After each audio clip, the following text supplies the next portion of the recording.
20 өндөр үзэгчтэй та бүгдийн өнөөдрийн ажил үйлс өөдрөг бүтэмжтэй өнгөрсөн гэд итгэлтэй байна. 25 дугаар суугт телевизийн дуустгаараа хилцүүлэг энэ удаагийн дугаараа өргөн барихад бэлэн болж байна. За 2025 он гараад бараг талдаа орчихлоо. За Монгол улсын нийгэм эдийн засгийн амьдрал үргэлжилж байгаа. За тэгвэл өнгөрөх оны сүүлээр засгийн газрын тэргүүн за энэ хаврын чуулганаар татвар нийгмийн даатгалтай холбоотой багцуулуудыг бол их хурлд өргөн барина гэж бас амлаж ийсэн. За мөн нөгөө талдаа эрдийн зүгээс ч гэсэн нийгмийн даатгал, эрүүл мэндийн даатгалтай холбоотой бас энэ санал шүүмжлэл бол нэлээд газар авч байгаа. Өөрөөр хэлэх юм бол Монгол улсад сүүлийн 30 жилийн хугацаанд үйлчилж байгаа эрүүл мэндийн даатгалын тогтолцоо ер нь зөв үү буруу юу хаашаа чиглэж байна. За ер нь олон улсын жишээг ямар байгаа юм. Монголчуудад өөр гаргалгаа байгаа юм уу гэдэг дээр нэр бүгэ 6 зочинтой 2 цагийн хугацаанд ярилцаж шийдлийг хамтдаа хай гэж зорьсон юм аа.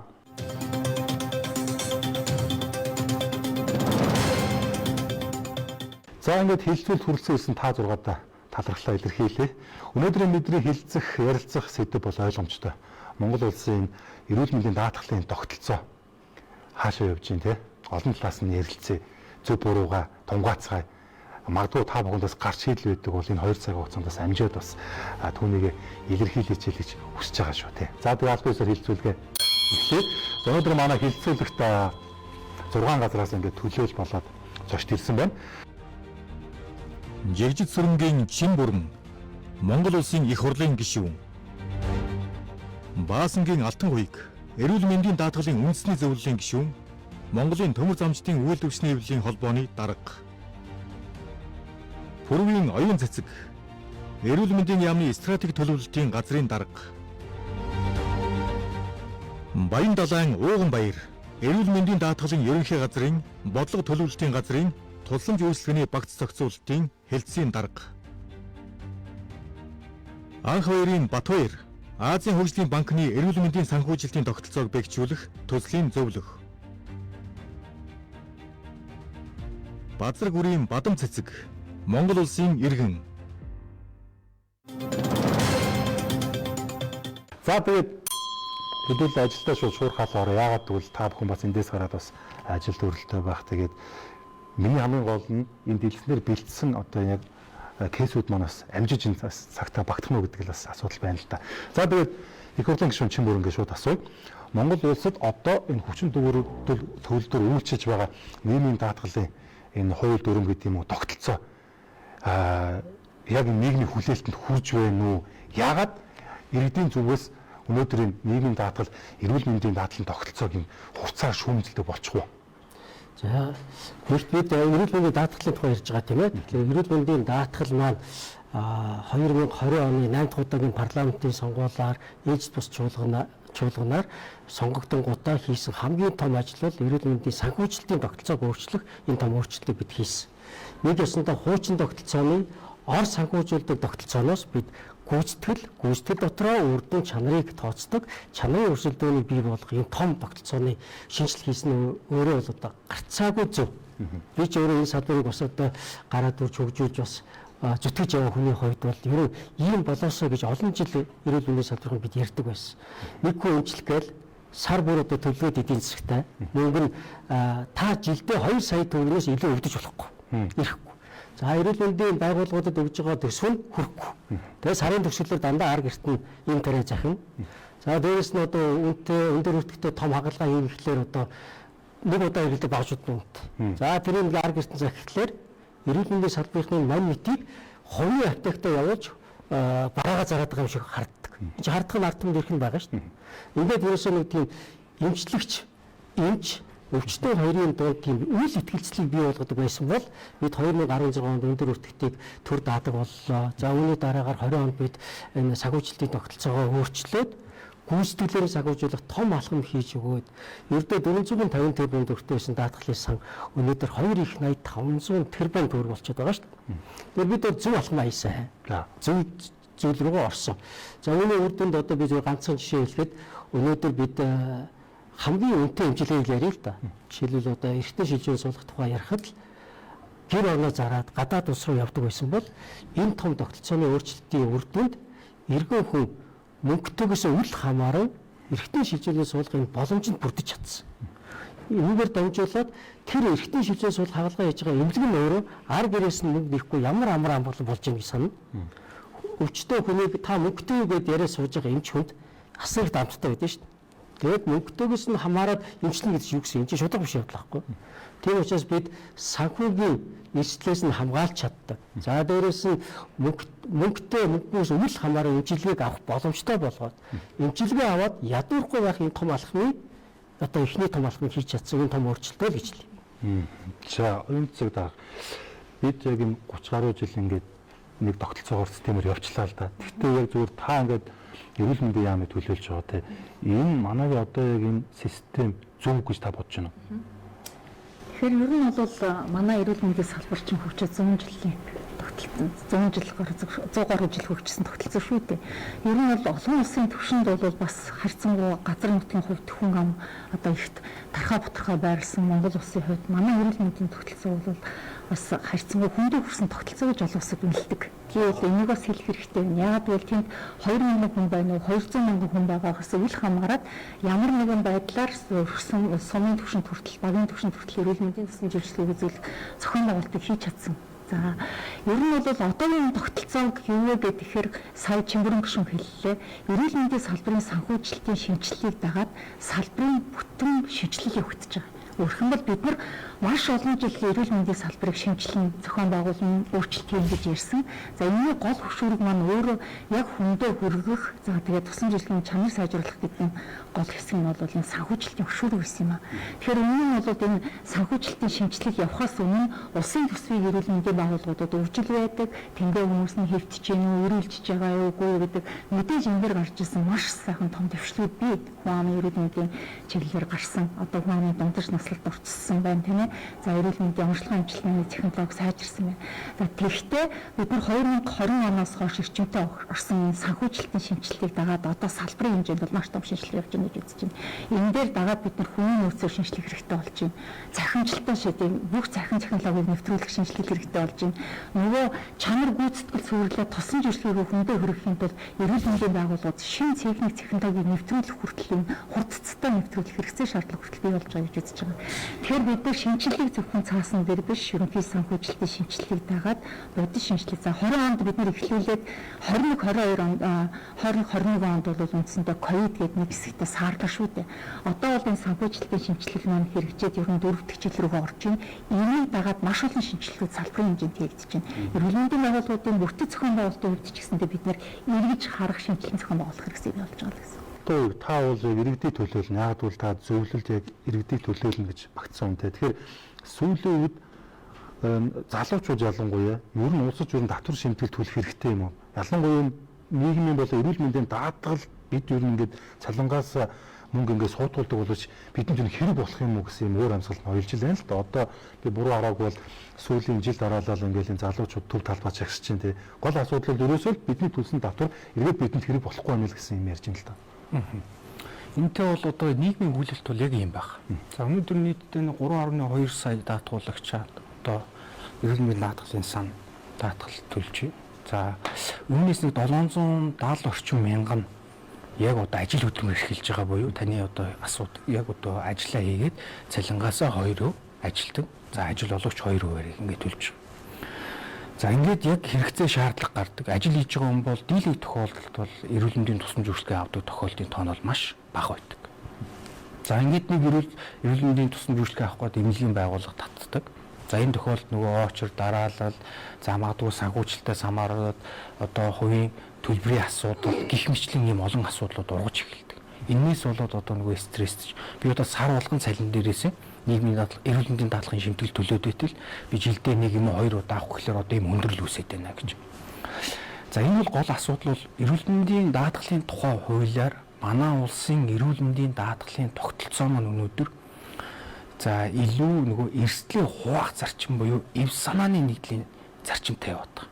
Нэгсэндээ бид нар санд бүх одоо ажил хөдөлмөр эхэлж байгаа иргэд за ажил олгогч буюу хуулийн этгээд дээр нь төр энэ санд мөнгө хуваарлаад төвлөрүүлээд за энэ сангаасаа буцаагаад ингээд үйлчлэл даваад эхэлж байгаа.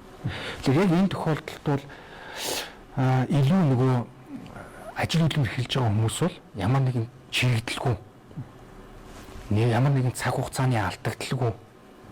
За дээр нь магадгүй ингээд шинтгэл төлж байгаа бол нэмэлт төлбөр төлөхгүйгээр одоо хүртээмжтэй, шуурхай, чанартай бүтээгдэхүүн үйлчлэгийг л одоо миний өмнөөс даатгал төлж өгөөч. Энэ эрүүл мэндийн тусламж үйлчлэг үзүүлж байгаа байгууллагуудтай гэрээгийг хийж гэрээлтийг байгуулаач гэж ингэж л явж байгаа. Тэр утгаараа бол яг өнөөдөр манай энэ нэв санааны нэгдлийн зарчим маань өөрөө эрсдлээ хуваалцах энэ зарчмын хувьд бол өнөөдөр магадгүй бид төлж байгаа ч гэсэн бидний үр хүүхэд, магадгүй бидний ээж аав, эмээ өвөөгийнхэн ч гэсэн эрсдлүүдээ бид нар энд хариуцж байгаа. Магадгүй одоо сая нийгмийн даатгалын тогтолцоо өөрөө бас нөгөө талдаа сая энэ багц зүйлийн шинжилгээр хагас хуримтлалын асуудлыг ярьж эхэлж байгаа. Тэгэхээр илүү одоо магадгүй тогтолцоо маань эв санаа гэхээсээ илүүтэйгээр магадгүй холбогдох тооцоо судалгаануудаа хийгдээд эрүүл мэндийн тусламж үйлчлэг үзүүлж байгаа байгууллагуудаа маань очир дараа чанар сайжраад эхлэх юм бол яг энэ одоо хэлж байгаа одоо шинтгэл татвараа төлөх нь зөв буруу гэдэг асуудлыг шийдвэрлэх бүрэн боломжтой болж байна. Нөгөө яралтай тусламж, зөв судасны өвчлөл, харуулт, шигдээсгээд энэ нэн шаардлагатай тусламж үйлчлэгэн дээр биднээс илүү гол анхаарлаа тавьж төсвөө зохицуулалтаа хийсэн гэсэн. Нөгөө тодорхой хэмжээнд хүлээж болох тодорхой хугацаанд дараа эмчилгээ үйлчлэг авах юм боломжтой өвчлөлөө биднээс тодорхой хэмжээнд тоо тавьж хязгаарласан гэсэн. Тэгжээж биднээс төсвийнхаа нөгөө санхүүжилтийн сахилгатыг барьж ажиллаж байгаа л гэсэн. Одоо би нэг тоо харсан л да. 2024 онд одоо нийт танаас хангаас гарсан мөнгөн дүн энэ оны эхний 2 сарын мөнгөн дүнгээ харахаар энэ 2025 он болог 24 оноос бараг давж харагдаж байгаа. Өөрөөр хэлбэл жил тутамын сангаас одоо хүмүүс мөнгө авах нь бол нэмэгдчихлээ юм л да. Тэгт чинь одоо нөгөө нэг энэ шин залуу үе чинь болохоор бид нар энийг бол сайн дураар даатгуулнаа. Ингэж алдагдлын албан журмаар биш те. Одоо өөрийнхөө яг сайн дурын үндсэндээ даатгуулна гэж яваад байдаг. Энэ цан чинь ингээд явж байгаад ингээд утахгүй мөнгөгүй болж байдгийг гэж л жоо эмзэглээд байна л да. Одоо ер нь энэ санд чинь хичнээн дөрөв гэдгийг. За эрүүл мэндийн даатгалын сангийн тухай хууль бол жил болгоны эцэст батлагддаг. Оны өмнө батлагдсан байгаа. Энэ оны 25 оны манай орлого бол 2 их 80 500 тэрбумаар. Зарлага нь бол 2 их 80 293 тэрбум төгрөгөөр батлагдсан байна. За энэ одоо даатгал маань сая алтан үе гишүүн хэллээ. Энэ бол эв санааны зарчимд байдаг. Хэн их төлсөн эсгээсээ үл хамааран тусламж үйлчлэгийг авдаг мөн энэ 2016 онд эрүүл мэндийн даатгалын тухай хуулиараа эрүүл мэндийн даатгал маань албан журмын даатгал болсон. Тийм учраас Монгол улсын иргэн бол заавал даатгуулах ёстой. Одоо тэгэхээр одоо манай залуучуудын хэлээд байгаа юу гэхээр би даатгал төлсөн одоо жишээ нь 23 онд эрүүл мэндийн тусламж үйлчлэгээ аваагүй бол жишээ одоо 25 онд тусламж үйлчлэгээ авахтаа одоо тэр өнгөрсөн жилийн одоо нөхөж төлмөргүй байна. Яг тэр 23 онд би тусламж үйлчлэгээ аваагүй юм чинь би энийг төлөх ямар хэрэгтэй юм бэ гэдэг одоо ийм ярьж байгаа. Тэгэхээр энэ сая эв санааны зарчим гэхээр юу гэхээр за би 23 онд эрүүл мэндийн тусламж үйлчлэгээ аваагүй байлаа ч гэсэн миний төлсөн эрүүл мэндийн даатгалын одоо тэр одоо шимтгэлийг миний аав ээж үр хүүхэд гэдэг юм уу те эдгээр хүмүүс хэрэгжилж байгаа л гэж бид нар одоо ойлгох хэрэгтэй. Тэгэхээр энэ маань бол ингээд нөгөө эмрэнгүүд зарчим байгаа. Дээрээс нь энэ даатгалын одоо сангаас зарцуулж байгаа тусламж үйлчлэгийг авахдаа нөгөө төр хариуцах иргэд буюу одоо нөгөө тэтгэвртэй, гүрүүвтэй, хөгжлийн мэргэжлтэй хүүхдээ асарж байгаа эцэг их гэдэг юм уу те ийм 7 бүлэг хүн байдаг л та. Эдгээр хүмүүс маань бол ямар нэгэн хамтын төлбөр төлөхгүйгээр 100% үн төлбөргүйгээр авч явдаг гэсэн. Миний зүүн гардал сууж байгаа нэмэгтэй бол Батан цэцэг гэдэг Монгол улсын иргэн. За ер нь бол үзэгчид бол ичнээ бараг таньж байгаа та сүүлийн хэдэн жил охиноо хөл дээр нь босгочих гээд одоо байдгаараа л гүйж юм л да. Монгол байтугай хүний газар хүртэл ингээд одоо танаа харсан бол гарт хийж болох зүйлийг хийгээ явж байгаа. Энэ хүн бол одоо өнөөдөр яг эрүүл мэндийн даатгалын тогтолцооны үр шимийг одоо яг хүртэж чадахгүй байгаагийн яг бодит би кейс гэж хараад байгаа байхгүй. Тэгэд энэ хүн бол одоо миний ажил сууж байна. Та зөвхөн өнөөдрийн зэвсэгтэй холбоотойгоор ингээд нэг байр суурь илэрхийлж одоо цааш хэдүүлээ задлаа явуучих. За. Би бол одоо ингээ юу гэдгийг Монгол улсын иргэн тэгээ 2021 оны 9 сарын 5-нд охинтой болсон. Тэгээ хин хөвлөгөөс ураг өөрөө төрөх явцыг төр өөрөө хариуцнаа гэ 3-4-1-7 гэдэг үндсэн хуулиараа бид нар ингээд одоо хүүхдээ болгоо төрөх явцыг төр хариуцаад эмнэлэгт очиж өмгөө төрдөг. Гэвтэл төрөх явцдаа бидний хүүхд асуудалтай болчихдог. Би бол энэ үйлчлэгийг авч чадахгүй байна гэж байгаа. би бол одоо хариуцлагатай ээж байсан. 4-7 хоногтод нүгдүүлж исэн, хувийн хвшлийг хийж явахдаа татвараа төлж исэн, нийгмийнхаа даатгалыг төлж исэн. Яг л бодит кейс бол би. Яг ингээд нэг одоо албаны хүмүүс ярьж л да бид нар бол хууль дүрмийг журмын дагуу явж байгаа. Одоо миний юмын өвөө хэрглэж байгаа гэдэг. Үгүй. Залуучууд мянган залуучууд хүний нутагт яг наад шиг өвчин зовлонтой ингэсэн хүмүүс очсон байгаа. Бид нар бол Монгол улсын энэ даатгал ч юм уу нийгмийн даатгалаас нэг төрөж авахгүй. Зөвхөн яаж н ард иргэдээс ханд угуугаад өөрт байгаа бүхний зараад явж байгаа. Эрэгтэй шууралтай байл гэж би харж байгаа. Жишээ Батбаяр зөвлөх Азийн хөгжлийн банкнаас энэ маш том төсөл явж байгаа юм байна шүү дээ. Одоо ингэж харж байна л да. Тэгэхээр энэ хамгийн гол нөгөө нэг энэ эрүүл мэндийн санхүүжилтийн тогтолцоо бэхжүүлэх гэж байгаа. Хоёр имийг нэгтгэж хэлэх хэрэгтэй юм шиг байна. За нэгдүгээр эрүүл мэндийн санхүүжилт гэж өөрөө юу хэлээд байна гэхээр энэ эрүүл мэндийн салбар чи өөрөө ажиллаж байна тий. Тэр энэ чинь дэд бүтц хэрэгтэй, хүний нөөц буюу одоо эм цэвэрлэгчийн цалин хэрэгтэй. За тусламж үйлчлэгээ үзүүлэхэд чинь эм эмнэлгийн хэрэгсэл. За дээр нэмээд тэр эмнэлэг өөрөө үйл ажиллагаа явуулж ийм зардал тий. Энэ бүх нийт гарч байгаа зардлыг ямар их усвэр санхүүжүүлэх үү, ямарыг нь иргэд одоо өөрөө төлөх вэ гэдэг энийг хэлээд байгаа. Тэгэхээр ерөнхийдөө энийг болохоор олон улсад бол эрүүл мэндийн үндэсний тооцоо гэж хэлж байна. Тэгээд ерөөсөө эрүүл мэндийн салбарт хэдэн төгрөг эргэлдэж байна гэдэг асуудал авч үзнэ. За тэгэхээр ерөнхийдөө ингээ аваад үзэхээр манай улс болохоор үндсэндээ бол усын төсөв, эрүүл мэндийн даатгалын шимтгэлийн орлого болон хувь хүний төлбөр, за тэгээд зээл тусламж гэсэн юм дөрвөн их усрээс бүрдэж байгаа. 2006 оноос хойш бол манай улсын эдийн засаг гайгүй болоод энэ урсгал үйл ажиллагаанд олон улсын байгууллагын зээл тусламжийг авах болсон. Тэгэхээр өөрөө татвар шимтгэлийн орлогоор суур зардлуудаа санхүүжүүлдэг гэсэн үг. За зээл тусламж хийж байгаа. Зээл тусламжаар бол эрүүл мэндийн салбарын тухайд бол одоо бол голдоо хөрөнгө оруулалтыг хийж байна. Жишээлбэл одоо хамгийн ойрхон жишээлбэл одоо ADB-гээс гэхэд бол сонгон найрханы нэгдсэн эмнэлгээс одоо хаан уулын нэгдсэн, уус аймгийн нэгдсэн эмнэлэг, за одоо Чингэлтэй дүүргийн нэгдсэн эмнэлэг яг олон улсын жишгээр нь байх юмнууд хийж байна л да.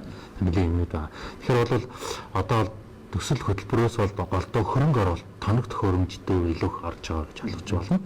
За яг урсгал зардлаа ярив. Одоо яг эрүүл мэндийн үйлчилгээ гэдэг чинь өөрөө нэг талын бүтээгдэхүүн өөрийн өртөгтэй үйлдвэрлэж байгаа цайлан юм нэтэргээ.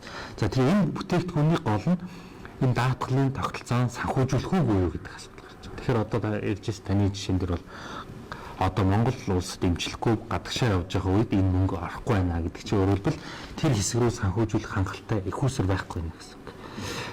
Тэгээд энэ дээр болохоор одоо манай улсын нийт эрүүл мэндийн зардлыг 100 төгрөг эргэлдэж байгаагийн үндсэндээ бол 34 төгрөгийг нь иргэд карманаас төлж байгаа. Үлдэж байгаа 66 төгрөгийг нь 50% нь улсын төсөв буюу татварын орлогоос өгч байгаа. Үлдсэн 50% нь шимтгэлийн орлого буюу тэр нийтдээ нэг сая 100 орчим иргэд одоо шимтгэл төлж байгаа. Үүний дээр 770 мянган нь бол яг албан сектор гэж хэлж байгаа. Өөрөөр хэлбэл ажил олгогчны төлдөг, ажилтны төлдөг. Үлдсэн нэг 400 орчим мянган нөгөө албан бус сектор буюу одоо малчид, хуваарай хөдөлмөр эрхлэгч гэдэг юм тэд нар. Тэгэхээр ийм их үс байгаа. Тэгэхээр дэс хэлгсэн санаа маань болохоор юу гэж байна гэхээр энэ мөнгө маань бол тодорхой их үсэр цуглардаг. Цугларсан мөнгнөөс аль үйлчлэгийг нь бий санхүүжүүлэх вэ гэдэг л ийм шийдвэр гаргаа явахаар ялцчгүй зарим хэсэг нь бол хаягдчихж байгаа. Ялангуяа бид нар бол сүүлийн Монгол банкны тооцоогоор бол 225 тэрбум төгрөгийг иргэд гадагшаа амжилтанд зарцуулсан байна. Манай хүүхд ихнэлгсэн сэхэнд байгаа. Сэхэнд бол асар олон хүүхд байна. 20 хүүхд байна, 8 10 хүүхд байна. Ингээд өдрөөс өдөрт багасаад байдаг. Энэ дээрээс амьд гарч байгаа нь ховорхон байна. Би ингээд нэг сар хүүхдэд хэлэхэд энэ дотор 10 хүүхд бурхан болж байна. Тэгэхээр би их хүн штэ. Би өөрөө хөгжлийн бэрхшээлд бол 3 жил одоо гөрөв суудсан байгаа хүн тийм ээ. Гэхдээ би их хүн байхгүй юу? Энэ хүүхдүүдийг хараад би надад үнэндээ л яанда гэж хэлмээр байна. Монгол улс хүүхдэд орхисон байна.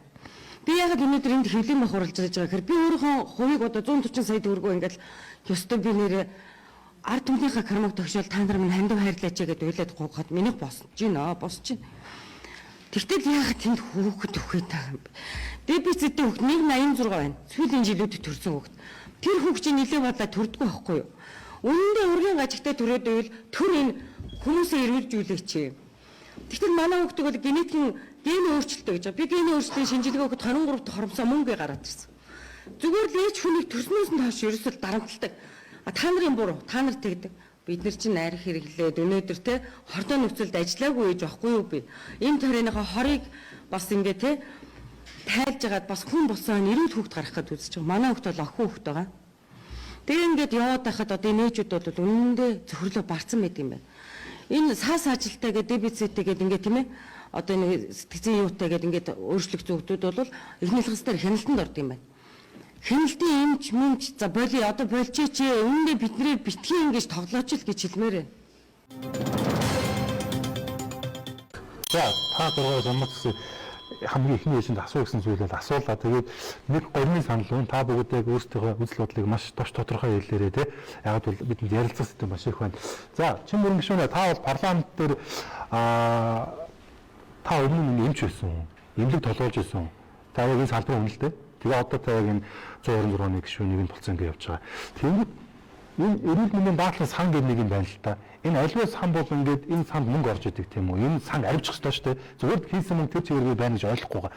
Тэгээ ингээд энэ дүүн тооцоо гарч ийн л да ингээд энэ санд чинь байгаа мөнгө ингээд ер нь ингээд одоо шүүрэн шанаг болд юм уу? Яа гэдэг мэдээ зарцуулахтай энэ байгаа л баг. Гэхдээ энэ сан чинь ингээд доктортой үйл ажиллагаа явуулах хэрэгтэй. Тэгээ энэ чинь нэг өдөр ингээд хоосон болчих юм уу? Энэ сан ингээд юм алдагдaltaй байна л да. Энэ яг юунаас болоод идэв? Та бол фронт байсан учраас энийг гадарлаж байгаа.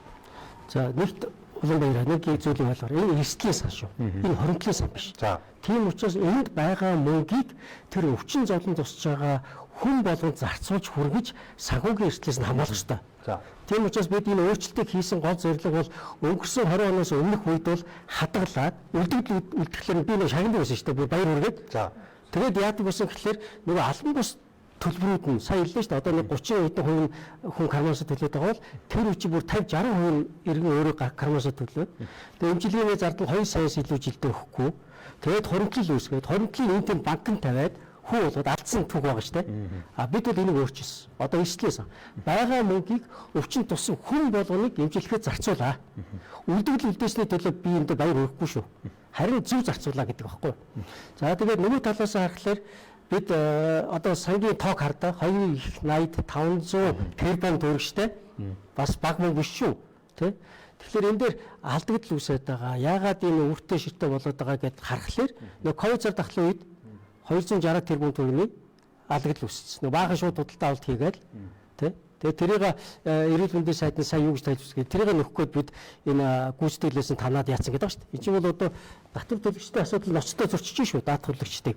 За юу бол би яг өөрөө нөгөө төсөв баталж байсан хүн учраас 22 онд бид нар чинь нэг бараг 200 тэрбумын бас яасан шүү дээ хөнгөд төсвөөс нөгөө энэ чинь ковид үеийн гарсан зардал бол тэр өөрөө даах хэрэгтэй байхгүй. Яг бол олон нийтийг хамарсан халдвар төвч.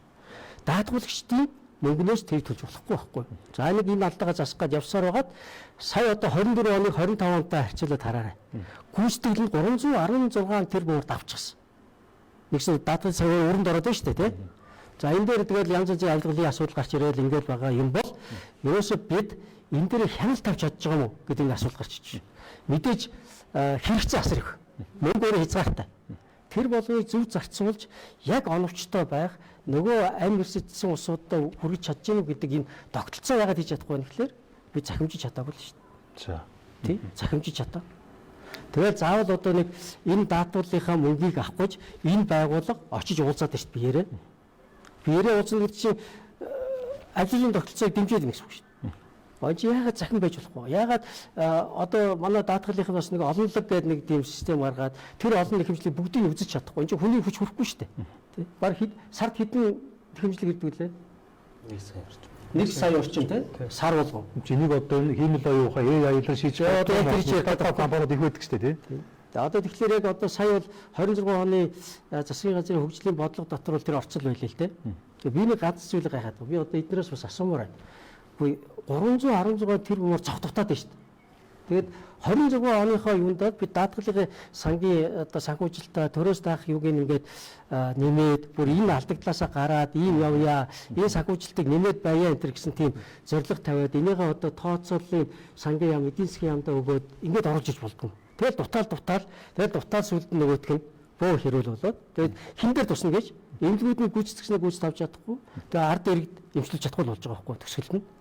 Ковид цар тахлын улмаас ковид-19 үед эмнэлгүүд дээр авсан тусламж үйлчилгээний үрийн асуудлыг бид нэр явсаар агаад 25 оны төсөв дээр нэмж авч ирсэн асуудал энэ дээр яригдаж байна. Тэгэхээр ойлгож байгаа энэ чинь буруу та бүхэн буруу юм яриад байна л да.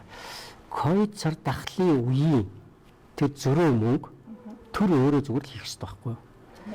Бид даатгалын нөгөө санхүүжилтийн их үүсвүүд олгож байгаа зүйлүүд дээр санхүүжилтаа нэмэх тухай бас ахаад бодох хэрэгтэй. Бид иргэдийнхээ татварыг нэмэх биш, төрөөс дааж байгаа тусламж үйлчилгээнийхээ төвшгийг байнга нэмж явах хэрэгтэй.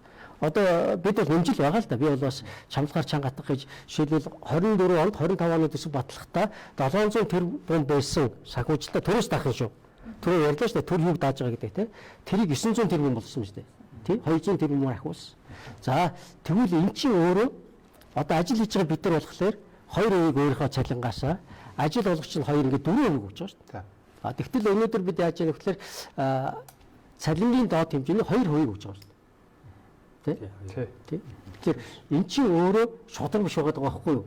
Тэгэхээр энэ харьцааг төр дааж байгаа өндөр настай хүүхэд группт байгаа хүмүүс тийм ээ дээрээс нь одоо жирэмсэн эмэгтэйчүүд гэдэг эднийг дааж байгаа мөнгөө бодиттой хэмжээгээр оруулаад тэгээ даатгалын сангаа нэг дотоодын нийт бүтээгдэхүүнийхээ нэг 6% төхөөлөх ийм ажиллагаа хийхгүй бол энэ мөнгө чи өөрөө хаан чурахгүй байгаа гэсэн бодит хэмжээ энэ гарч байгаа байхгүй юу уг байдараа энэ нөгөө хууч батгүй ингээд бас дандаа коммент илэрхийлдэг л дээ. Тэр нь хэлж юм л та. Өөрөө ингээд бараг 20 жил ингээд эрүүл мэндийн даатгал ингээд хүлж байгаа. Тэгээ нэг удаа одоо улсын эмнэлэгт ингээд очсон юм байна. Тэнгүүд одоо өөдөөс нь ингээд оочор дуусан сарын дараа одоо ирж үзүүл гэсэн юм дугаар энэ төр өгдөг. Тэгээ одоо үнтэйгээд одоо хүлтээн биш гэдэг ингээд мөнгөө бариад одоо хувийн мэлэг барааддаг гэж байгаа юм л. Энэ маш нийтлэг. Одоо ингээд би санаж л да. Би сая өнгөрдөг өвөл бас нэг жихээ нэг дүүргийн мэлэг үзүүлэх гэсэн чинь зүгээр л ингээд одоо тэр тос одоо тэр маарал бэлт энэ тэр гараал аптекээс аваад ирчихлээ. Тэгээд би нөгөө нэг өндөр даатгал одоо тэгээд олон жил төлсний маань хүчин биш л болж хувирж юм л да. Тэгээд зүгээр л юм байгаа зүгээр. Энийг яаж байхгүй болох уу те би энийг уулна байхал байна л да. Танах яад энэ дэр. За тэгэхээр 20 оноос хойш бол нэгдүгээрт нь манай тусламж үйлчлэг авж байгаа одоо даатгуулагчийн тоо бол одоо нэмэгдсэн байгаа. 20 онд жишээ нь 2 сая хүн авч ирсэн бол одоо 24 онд 2 сая 850 мянга гэдэг 3 жилийн дотор 850 мянган хүнээр өсөж байна те. Тусламж үйлчлэгээ буюу тэр өвчлөл тохиолдлын тоо одоо 21-22 онд бол нэг 7-8 сая орчим тохиолдол байсан бол өнгөрсөн он те одоо яг даатгалаас санхүүжсэн те. Тэгэх юм бол өнгөрсөн онд бол манайх нийт 11 сая тохиолдлыг одоо санхүүжүүлсэн байх жишээ нь. Тэгэхээр бол энэ гүйцэтгэлийн буюу одоо энэ ухаалаг худалдаа авалтын тогтолцоонд шилжээд ингээд яваад ирэнгүүт яасан гэхээр нэг нөгөө эмнэлгүүд маань санхүүжилттэй аль одоо их тусламж үйлчлэг үзүүлсэн олон хүнийг эмчилсэн их санхүүжилт авч байгаа тийм. Ингээд ирэнгүүт манай даатгалын сангийн мөнгө тухайн жилийн одоо өвчлөл тохиолдлыг одоо санхүүжүүлэхэд хүрэлцэхгүй байна. Тэгэхээр энэ асуудлаа одоо шийдэхин тулд бид нар яасан гэхээр төрөний бат хоёр зөвлөгийг хэлсэн. Одоо нөгөө аль тусламжийг бид нар авах вэ гэдэг дээрээ одоо эрен бодо гаргахыг одоо оролдож байна л та. Тэрний өгсөн үг гэхээр бид нар одоо ингээд өвчлөл тохиолдлоо дотор нь энэ шаардлагатай тусламж үйлчилгээ буюу яг тухайн цаг мөчтөө иргэн тусламж үйлчилгээ авахгүй бол амь нас нь эрсдэж болзошгүй те. Одоо ингээд урт хугацаанд хөгжлийн мөрчлөлт хүргэгдэж гэдэг юм уу. Эдгээр өвчтнүүдийнхээ одоо санхүүжилтийг болохоор яг ингээд гүйцэтгэлээр нь 100% одоо ингээд санхүүжүүлээд явъя. Нөгөө талдаа алин дээр нь төсвийг бууруулах вэ гэхээр хүлээгдэж болох л гэж одоо үзэж байгаа юм л да. Даатгалын тогтолцоо ч өөрөө тэр эрсдэлтэй учрах үедээ хэрэглэх гэж яаж байгаа болохоос биш төлсөн хүн болгон дуртай үедээ эмнэлгээс үйлчлэгээ авал сайн даатгал гэсэн зүйл. Ийм яаралтай жихэн өвдөд энэ чинь аюу хүчтэй өвдөн заавал хурдан эмчнүүл хэрэгтэй учраас бид энэ даатгалын үйлдвэрийг чухал өөрчлөлт оруулж өгсөн шүү. Энэ бол түргэн тусламж буюу яаралтай тусламж авахд та даатгалтаа даатгахаас үл хамааран дурын эмнэлэг дээр очиод тусламж авах хэрэгтэй байхгүй. Тэрийг асуусан юм тийм за яах вэ? Тийм өөрчлөлт оруулсан шүү хуулинд. За бодон зөвлөл. Би болохоор ингэж байгаа байхгүй. Би одоо ингэж яг өвдөг сүмэрцэн явж байгаа. Би хүний нутагт тэр 30-40 саяар янзлуулж чадахгүй өөрийнхөө нутагт улсад ирээд ингэж түргэн тусламж дээр очиод ч юм уу очир аванд гэмтэлээр очиод үзүүлэхээр өвдөг солиулъяхээр ковот авахгүй. Даатгалын мөнгө авахгүй ковот орж ирээгүй. Энэ бол яг бодит амьдрал дээр байгаа зүйл аахгүй юу? Та нар ширээний ард ч юм уу ингэж өнөөдөр тийм Тий 2-3 жил хүлээн. За эсвэл бид нэг юм хавдар илэрлээ гэхэд те 8 сард хүн хавдраа ингээд илэрсэн хавдраа ингээд бодоод өгч болохгүй. Би 2 ингээд юунд дээр канцлер ингээд харж байгаа. Монгол улс даяараа 4 эмнэлэг дээр улсын том 4 эмнэлэг дээр одоо яг өвдөг солих ковид байхгүй. Хүн яга урьдчилан сэргийлж болтгүй юм. Яг та бол ингэж байгаа байхгүй. Чи өнөөдөр юм төллөөхөд тэр чинь хүүхэд чинь юм өтөл насны чинь ирэл. Эдгээр насны хүн өвдөхгүй юу? Эрсдэлтэй юм байна шүү дээ. Тэгэхээр бид нар өнөөдөр шүү дээ ийм байхгүй юу? Үгүй бид нар өнөөдөр ийм байхгүй юу гинэ. Яг иргэнлэгөө чиглэсэн эрүүл мэндийн юм хийхээ зүгээр чин өргөн гүшин би юу яа долгомж байгаа юм биш. Хилээд байгаа юм. Гэтэл яг энэ хийж байгаа бүтэц тогтолцооны өөрчлөлт явагдахгүй байна. Эрүүл мэндийн салбар дээр. Тогтолцооны өөрчлөлт гэдэг нь яг ийм заваарсан юмнуудыг чинь янзлах хэрэгтэй. Ковид үед би ингэс ковидсан. Би тэгэхэд төрчөөд би зүгээр л ийм аяг шүл угаал би өгтлээ өөрийнхөө мемийн сүг угаад өлсөрсөн. Тэнд ямар төсөв байсан юм? Миний 2 сартай хүүхэд ковидлоо гэхэд 2 настай хүүхдээс 3 настай хүүхдийн хэрэглэх эмэглэл хийцэн байсан шин. За тэгэхээр ингэж хөө. Нөгөө тэр ямар өнөөдөр одоо нөгөө амар их тэр бөмбөг чинь зүгээр тийм ээ. Одоо ингэ сонстоо. Мөнгө чи өрөхгүй байгаа шүү дээ. Үгүй шүү дээ. Бага мөнгө өрөхгүй биш байхгүй юу? Бид нар дэмний үнийг шүү дээ цацаж хэрэглэж байгаа. Ер нь зүгээр та нар бодорой. Би энэ дээр шүү дээ яг мэрэгжлийн талаас биш би иргэн хүн талаасаа л ирж байгаа юм. Ерийн хүүхдээ 2 хоногийн дараа өнгөрнө гэж хэлээд би хүүхдэд онгоц тоноглоод ниссэн. Манай салбарын бүх юмд гажуудал байгаа. Ганцхан эрүүл мэндийн салбар биш. Гэхдээ Монгол улсын үнд гэртэл басан хүн гэдэг юм өнөөдөр эрүүл байж байгаа. Улс төр хийн эрүүл мэндийн салбар яаж байгаа гэдгийг. Даатгалын асуудал дээр ч энэ огцтой. Би даатгалын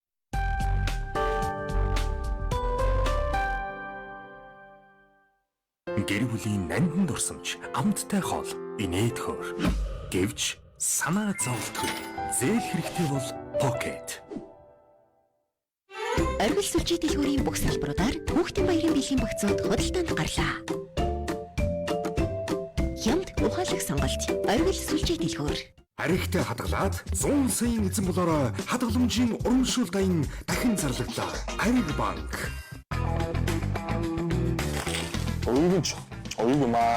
Жинхэнэ Монгол салаад газар шим. Канадын алдарт Jameson брэнд Омега 3 100 жилийн түүхтэй өндөр тунтай хэрэгсний дараа загасны амтгүй. Happy Pay, Happy May. Бүх Брито карт 20% кэшбэктэй. Худалдаа хөгжлийн банк. Дархлаагаас сэргийх цаг боллоо. LKC Монголын анхны амьд ашигтай бактериатай сүм ундаа. Өглөөний цайнд та хэрэг сахар хэргэлдэг вэ? Үүнд 6 ширхэг йотон агуулгаддаг. Харин үүнд 4 ширхэг йотон агуулгаддаг. Өглөөний цагаа эрүүл шимтэй болгоё. Түрхдэг ногоо талах салаад. Дөрөвөлжирхэн томрлын улмаас давсаг дээрх даралт нэмэгдэж, шээсний гарцын хэвийн үйл ажиллагааг саатуулдаг. Боростомол ууно дөрөвөлжирхэн томрлыг саатуулж, шээсний зөөрийг багасгана. Боростомол ууно эрчүүдийн асуудал, эрчүүдийн бэлтгэл.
Антибиотик хэрэглэж байхдаа би Лениксийн 3-4 мөрддөг. Эмчилгээний эхний өдрөөс антибиотик ууснаас хойш 3 цагийн дараа доод тал нь 2-7 хоног. Леникс Forte өөрийгөө хайрлаарай. Эмийн завраас гач нөлөө хориглох цаалтыг уншиж эмч эмзүүчээс асууно. Хэрвээ та өөртөө хайртай бол, хэрвээ та гэр бүлдээ хайртай бол, эргэлзэлгүй цуноо Япон будааны досыг сонго. Цуноо гэр бүл болон өөрөөсөө битгий харвал. Дархлаагаас сэргийх цаг боллоо. L-Casei Монголын анхны амьд ашигтай бактеритай сүм ундаа. Happy Pay, Happy May. Бүх Бритокарт 20% кэшбэктэй. Худалдаа хөгжлийн банк. Jameson брэнд пробиотик 10 тэрбум ашигтай бактери, 14 төрлийн пробиотик, ДНХ шинжилгээ хийсэн анхны пробиотик. Оюугмаа. Жинхэнэ Монгол салаад газар шим. Аригтай хадгалаад 100 саяын эзэн болороо хадгаламжийн урамшуул дайн дахин зарлагдлаа. Ариг банк.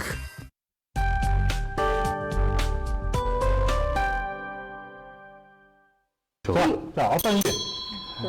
Одоо яг сая ингэж бидний төлсөн татвар шимтгэл маш одоо тий хараа хяналтгүйчийн зарцуулж байгаа байж магадгүй нэг кейс одоо яг явж байна. Одоо нийгэмд өрнөж байгаа. Би дэлсэн дээр харуулж байна тий. Монгол улсын ерөнхий сайдын хүүхдийнх нь найз ус хүүх юм уу бэрнэ гэх юм уу. За энэ би улс төрчиж бодоогүй л дээ. За би алтан байгаас эхлэе зөв та үлдээ төлөөлж байгаа тий. Би харт хэрэгтэй. Залуучуудын учраас одоо ингэж талбай дээр ингэж жагсаж байна. Тий. Огцох амархан гэдэг тийм үү. Энэ юу биш л дээ, тоглоом биш л дээ. Өөрөөр хэлбэл бид нар өндөр эрүүл мэндийн дааллын одоо энэ тогтолцоог тойрж ярьж байгаа, энэ төлж байгаа иргэдийн одоо мөнгө те эргээд одоо тэр хүндээ хэрэг болж гин одоо маа тогтолцоо зөв буруу ярьж байгаа боловч бид цалин орлогоосоо 1000 татвар шимтгэл төлөөд яг ийм кейс болоод байвал хэн өнөөдөр Монгол улсад ажил хийх юм, хэн өнөөдөр татвар шимтгэл төлөх юм. Нөгөө талын хотын одоо гэр бүлийн ээж нь хүртэл ингээд одоо нийгэм дадлын газрын хилцийн дарга хүртэл ингээд явж байгаа. Тэгэхэд Монголд хоёрхан ширхэг байдаг автомашиныг охиндоо бэлгэлсэн гэж өнөөдөр ярьж байгаа. За өнөөдөр яг энэ үүсэж байгаа нөхцөл байдал бол одоо ялангуяа залуучуудад бол энэ нийгэм шудраг байх талаар одоо ингээд давлгаалж байна л да. За энэ бол нэг талаас бол нийгмийн үзэгдэл.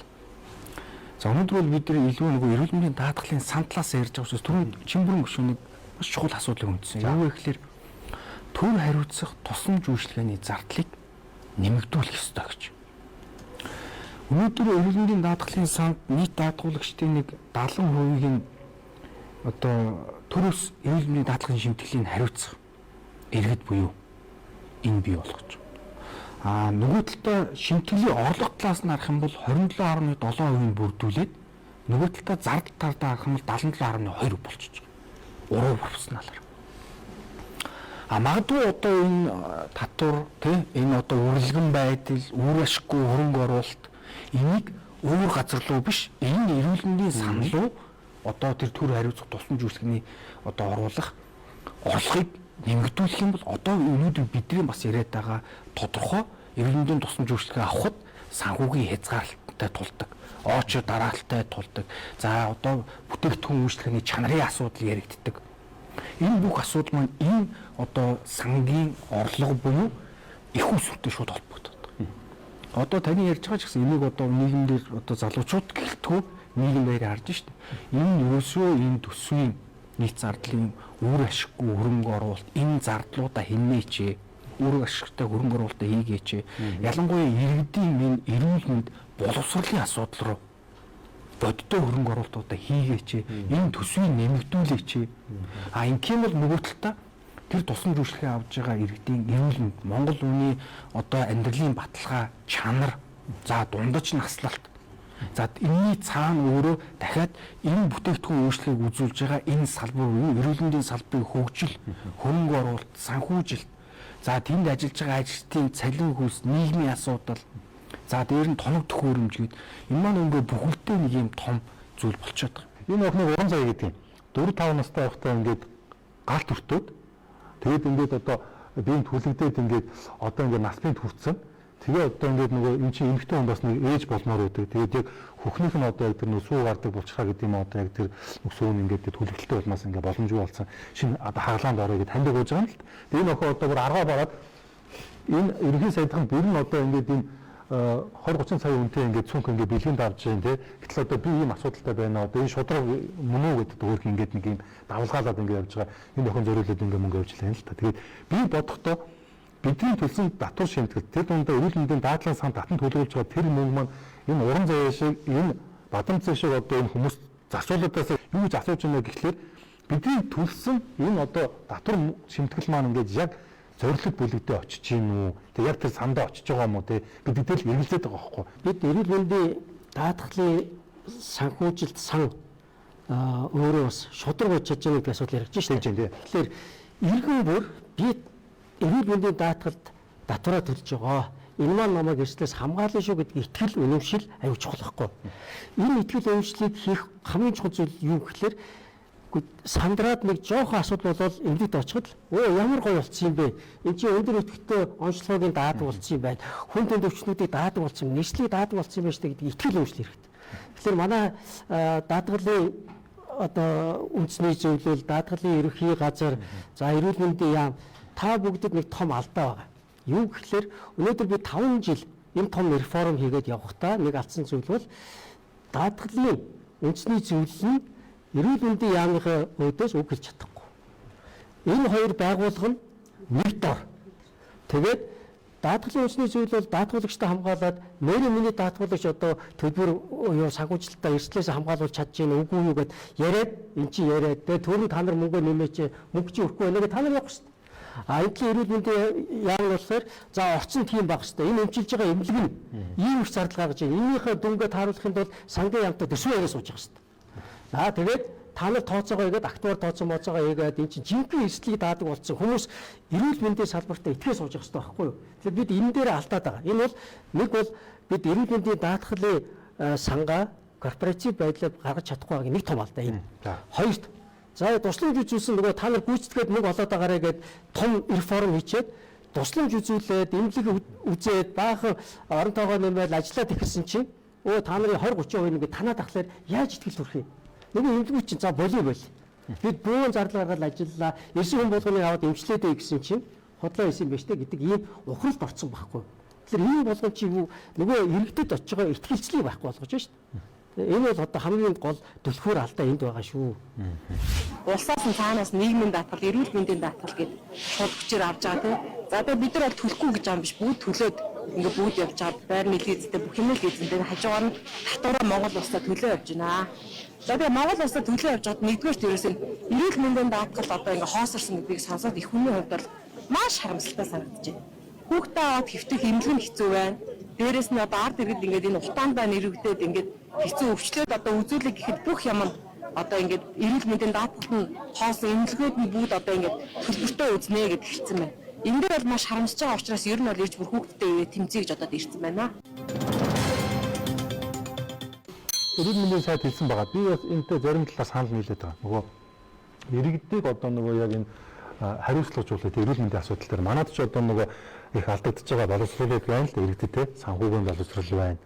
Эрүүл мэндийн боловсрол байна тий. Тэгээ энэ хоёр маань яг эцэстээ уйлтгэл юм байна л да.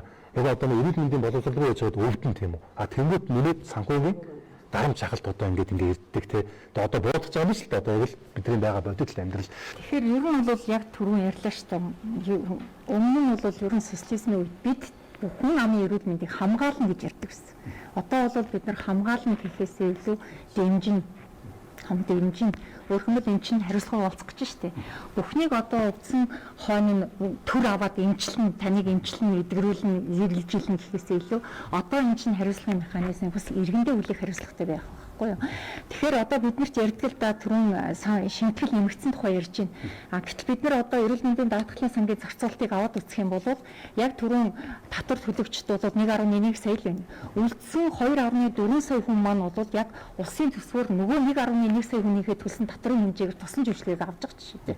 Жишээлбэл тэтгэврийн болон хүүхэд эрүүл мэндийн даатгалын сангаас санхүүжилсан тусламж үйлчлэгийг 70% жишээлбэл эрүүл мэндийн тусламж үйлчлэгээ авч байна. Иргэн өөрөө жишээлбэл жилдээ 72,000 төгрөг байсан баха тийм үү? 72,000 төгрөг төлөөд эрүүл мэндийн тусламж үйлчлэгийг авах эрх үүсэж байгаа. Гэтэл та нарт өнөөдөр яг даатгалын тусламж үйлчлэгээр зарцуулж байгаа санхүүжилтийг иргэний төлж байгаа шимтгэлийн хэмжээтэй харьцуулаад үзэх юм бол одоо ингээд юм одоо юу гэж хэлэх юм бэ одоо 30 мянгаар хүн машина угаадаг, 2 удаа машина угаалах мөнгөөр даатгалаа санхүүжилтээ ингээд даатгачдаг. Энээс ч болоод ерөнхийдөө бас эрүүл мэндийн даатгалын санхүүжилт хүрэхгүй байна. Хоёрдугаарт нь одоо энэ дээр бас нэг энэ хүмүүсийн ойлгодог нэг буруу ойлголт бол ялангуяа эмнэлэг бол Монгол улсад хангалттай хэмжээгээр байна. Тэгээд эмнэлэг санхүүжилт тухай яриад байдаг. Гэтэл бид нар өнөөдөр тухайн эмнэлэг оршиж чадахгүй байна, эмнэлгүүдтэй санхүүжилт өгөхгүй байна гэж яриад байдаг. Гэтэл даатгал чинь өөрөө санхүүжилтийн хэмжээнд хязгаартай. Хязгаартай санхүүжилтийг бид нар хязгааргүй хэрэгцээнд яаж зохицуулах вэ гэдгээ бас энэ дээр чинь яам дээр бодлого явж байгаа шүү дээ. Айл тусламж үйлчлэгээ төлхөө өвдөд байна. Тэрэн дээр нь хичнээн хэмжээний санхүүжилтийг бид нар өгсөн бах уу? Жилдээ хичнээн өвдөд байна. Ямар онцлогын эмчилгээнд дээр илүү одоо дэмжиж өгөх юм бол иргэн төвчээр санхүүгийн эрсдэл одоо багасж нөгөө буурахаар байна гэдэг. Тэгэхээр энэ маань өөрөө яг энэ чиглэлдээ одоо явж байгаа гэдэг утгаар түрүүний кейс ярьж ин л та бид нар яаралтай түрүүний залуу яаралтай тусламж үйлчлэгээ авж байгаа тохиолдолд бол шууд авна. Харин хөдөөдөх боломжтой гэдэг утгаар нь магадгүй зарим тусламж үйлчлэгээнүүдийг бид нар буцааж байна. Тэгэхээр тусламж үйлчлэгээ авж байгаа хүмүүсийн нийт тоог авахар жилдээ нэг 5 бүр 8 сая хүртэлх хүн давтагдсан тоогоор тусламж үйлчлэгээ авсан тохиолдлын тоо статистик гардаг байхгүй юу. Тэгэхээр энэ статистик дээр бид нөгөө зохицуулалтаа хийхэд чинь мэдээж түрүүн гишүүний ярьсан цахимжлалын асуудал бол маш чухал. Тэгэхээр нөгөө татаас саяын эрүүл мэндийн боловсрал гэдэг дээр бид нар бас иргэдийн эрүүл мэндийн боловсролыг дээшлүүлэх нөгөө яаж хүн амаа өвдөхгүй байх чиглэлд нөлөөх мөнгө сангаа зарцуулах уу гэдэг асуудал бол бидний нөгөө яриад идэг нийгмийн эрүүл мэндийн тусламж үйлчлэгээгээд ерөнхий том зургаараа яриад идэг хэсгэл яваад байгаа гэсэн үг. Тэгэхээр нэгдүгээр болохоор ямар өвчнийг урьдчилан сэргийлэх боломжтой юм бэ гэдэг. Энд чинь эрсдэл учраад байна шүү дээ. Тэгэхээр өнгөрсөн статистикийг харахаар 58% өвчилж байна. Тэгэхээр аливаа даатгалын тогтолцооны чинь эрсдэл учирч байгаа магадлал нь ийм өндөр байна гэдэг чинь өөрөөр хэлбэл яаж юм? Илүү их эмнэлгийн үйлчилгээ авч байна. Тэ? Жишээлбэл тэгэхээр чи энэ чинь өөрөөр хэлбэл зардлаа нөхөхөд хэцүү байна. Монгол улс их өвчлж чинь гэсэн үг шүү дээ. За хоёрдугаар тэгвэл энэс сэргийлж болох эсхийг нь бид нар төлбөртэй болгох ч юм уу тэрийг нь одоо хамтын төлбөр гэдэг нь зардлын тодорхой хувийн даахыг хэлээд байгаа. Тэгэхээр энийг нь баг бололцоо байна уугүй юу? Тэ? Тэгэхээр жишээлбэл нөгөө өвчлж байгаа шалтгааныгаа ялах тухай яриад байдаг гэсэн. Жишээлбэл арх уугаад ч юм уу тамхи насаа татаад тэ жишээлбэл таргалаад өөртөө анхаарахгүйгаасаа болоод өвжилт хөргчээд бусад хүмүүсийнхаа төсөн шимтгэлээр нь өнгөө өмчлүүлээд байх нь зөв юм уу буруу юу гэдэг ийм асуудлыг өндж штэ нэг талаас. Маш чухал асуулт байна. Ер нь бол эрүүл мэндийн даатгалын сангийн мөнгө маань бол хүнийг одоо өвчлсөн үед нь гэдэг юм өвчнийг нь эмчлэх аль эсвэл аль нэгэн шинж тэмдэг илгээгүй байгаа үед нь эрт илрүүлэх гэдэг юм уу те. Энд одоо чиглэлдээ бол санхүүжилт маань бол гарч байгаа. Яг одоо өнгөрсөн онд бол 24 онд нийгмийн эрүүл мэндийн тухай хууль батлагдсан.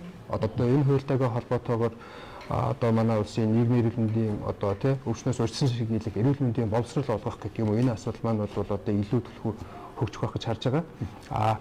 Даатгалын сан талаас гэх юм бол би сая хэлээ те бид нар өвчнийг нь эмчлэх тал руугаа эсвэл одоо эрт илрүүлэх тал руугаа явж байгаа. Яг саяны таны асуусан эрүүл мэндийн даатгал төлчөөд тусламж үйлчлэгээ авч чадахгүй байгаа тийм эсвэл одоо авах шаардлага одоо үүсээгүй гэдэг юм. Эдгээр хүмүүсээ одоо урамшуулдаг ямар одоо механизм байх вэ гэдэг.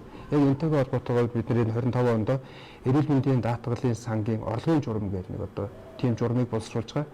Энэ журман дээр ямар асуудлыг тусгаж байгаа юм бэ гэхээр даатгалаа төлсөн хэрнээ тусламж үйлчлэгээ авдаггүй. Төрөний одоо жишээ шиг тийм насаараа төлчөөд нэг удаа очисон чи одоо ингээд одоо авч чадахгүй ингээд жинтэй. Гэтэл за 5 жил магадгүй даатгалаа төлчөөс одоо төлсөн хэрнээ нэг ч удаа тусламж аваагүй очиод эмнэлгийн тусламж үйлчлэгээ авах бол төрөнийс нэг хамтын төлбөр тийм иргэн одоо өөрөө төлөх ёстой төлбөрийн 50% нь хөнгөлдөг байт юм уу тийм одоо урамшууллын механизмыг оруулж ирж байгаа. Мөн дээрээс нь энэ онд 6 төрлийн хавдрын эрт илрүүлгийг одоо хийх гэж байгаа. Тэгэхээр энэ хавдрын эрт илрүүлэгтээ бол бид нар яаж байгаа гэхээр сүүлийн 3 жилийн хугацаанд даатгалаа төлсөн хэрнээ одоо ямар нэгэн эмнэлгийн тусламж үйлчлэгээ аваагүй тэдгээр хүмүүстэй төрүүлж одоо урилга өгнө гэсэн үг. Найзуудаа өнгөрсөн 9 сар санагдаж байна.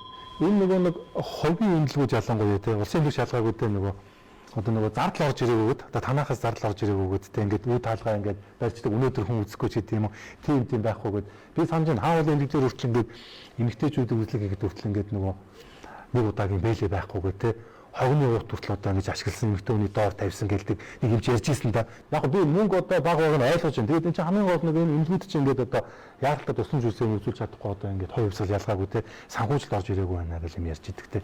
25 онд энэ үргэлжлэх гайгүй юу? Шийдэгдсэн үү? Энэ жил бид нэр одоо гаргасан одоо шийдэл нь вэхээр тухайн жилийнхаа төсвийг 12 сард хувааж одоо сангийн амнаас тийм одоо тийм хуваар тавьчихсан. Өнгөрсөн онд болохоор бидний гаргасан тэр одоо албан ёсын гэхээр одоо оны эхнээс ахвалаа те 1 2 3 гэдэг юм уу оны үеийн эхний үйлрэлдээ өвчлөл өндөр байгангууд тэр мөнгөө одоо 11 12 сард төсвөлсөн байсан мөнгөө одоо урагшин татаад эмнэлгүүдээ яг тухайн бүрд нь сард нь гүйцэтгэлийг нь олгоод явсан. Ингээд ирэнгүүд манай даатгалын сангийн тухайн жилийн одоо зарлагынхаа таацтай одоо 9 сард хүрсэн гэсэн үг л дээ 1.9-тэй. Тэгээд ирэнгүүд одоо 10 сараас эхлээд тусламж үйлчилгээнд одоо зарцуулах одоо тухайн жилийнхаа төсвийнхөө зарлагынхаа таацанд хүрсэн учраас одоо эрүүл мэндийн байгууллагуудын санхүүжилтийг олгох чадахгүй одоо олох боломжгүй тийм нөхцөл байдал үүссэн. Тэгээд яг тухайн үед бол энийг Азийн хөгжлийн банкны болон эрүүл мэндийн сайдын багцаас хяналт үүсгээд тэгээд ер нь бол 24 оноо дарж гарсан. Энэ онд бол энэ байдлыг давтахгүй тул бид нар яг одоо таны саяны хэлээд байгаа тэр эмэгтэйчүүд төрөх гэдэг юм уу те тэр энэ шаардлагатай тусламж үйлчилгээнд дээрээ одоо 11 12 сард одоо те яг мөнгөтэй байхын тулд л одоо ингээд 12 сард нь хуваагаад тэрнийхээ дагуу одоо ингээд эмнэлгүүдтэйгээ одоо төсвийн хуурийн дагуу гэрээ байгуулад ажиллаж байгаа гэсэн. Их хурлын нэг гишүүн гарч ирээд ингээд нөгөө 13А маягтыг одоо сэргээж байгаа баярлал гэдэг юм л та. Анх энийг байхгүй болгох шалтгаан нь маш их хүн цогтол одоо энэ ойч дараалтай байдаг учраас энийг байхгүй болгосон гэдэг. Тэгээ одоо энэ дахиад ингээд бий болно гэж чинь одоо нийгэмч хүлээж авах юм уу? Бид ч одоо урагшлах ёстой байстай. Эсвэл үнэхээр энэ одоо баримт энэ маягт байхгүй болохоор ингээд ерөөсөө тусламж үйлчлэгээ ерөөсөө ачаалал дийлэхгүй байгаа юм уу? Санхүүжилт нь орохгүй байгаа юм уу? Энэ юу шүү.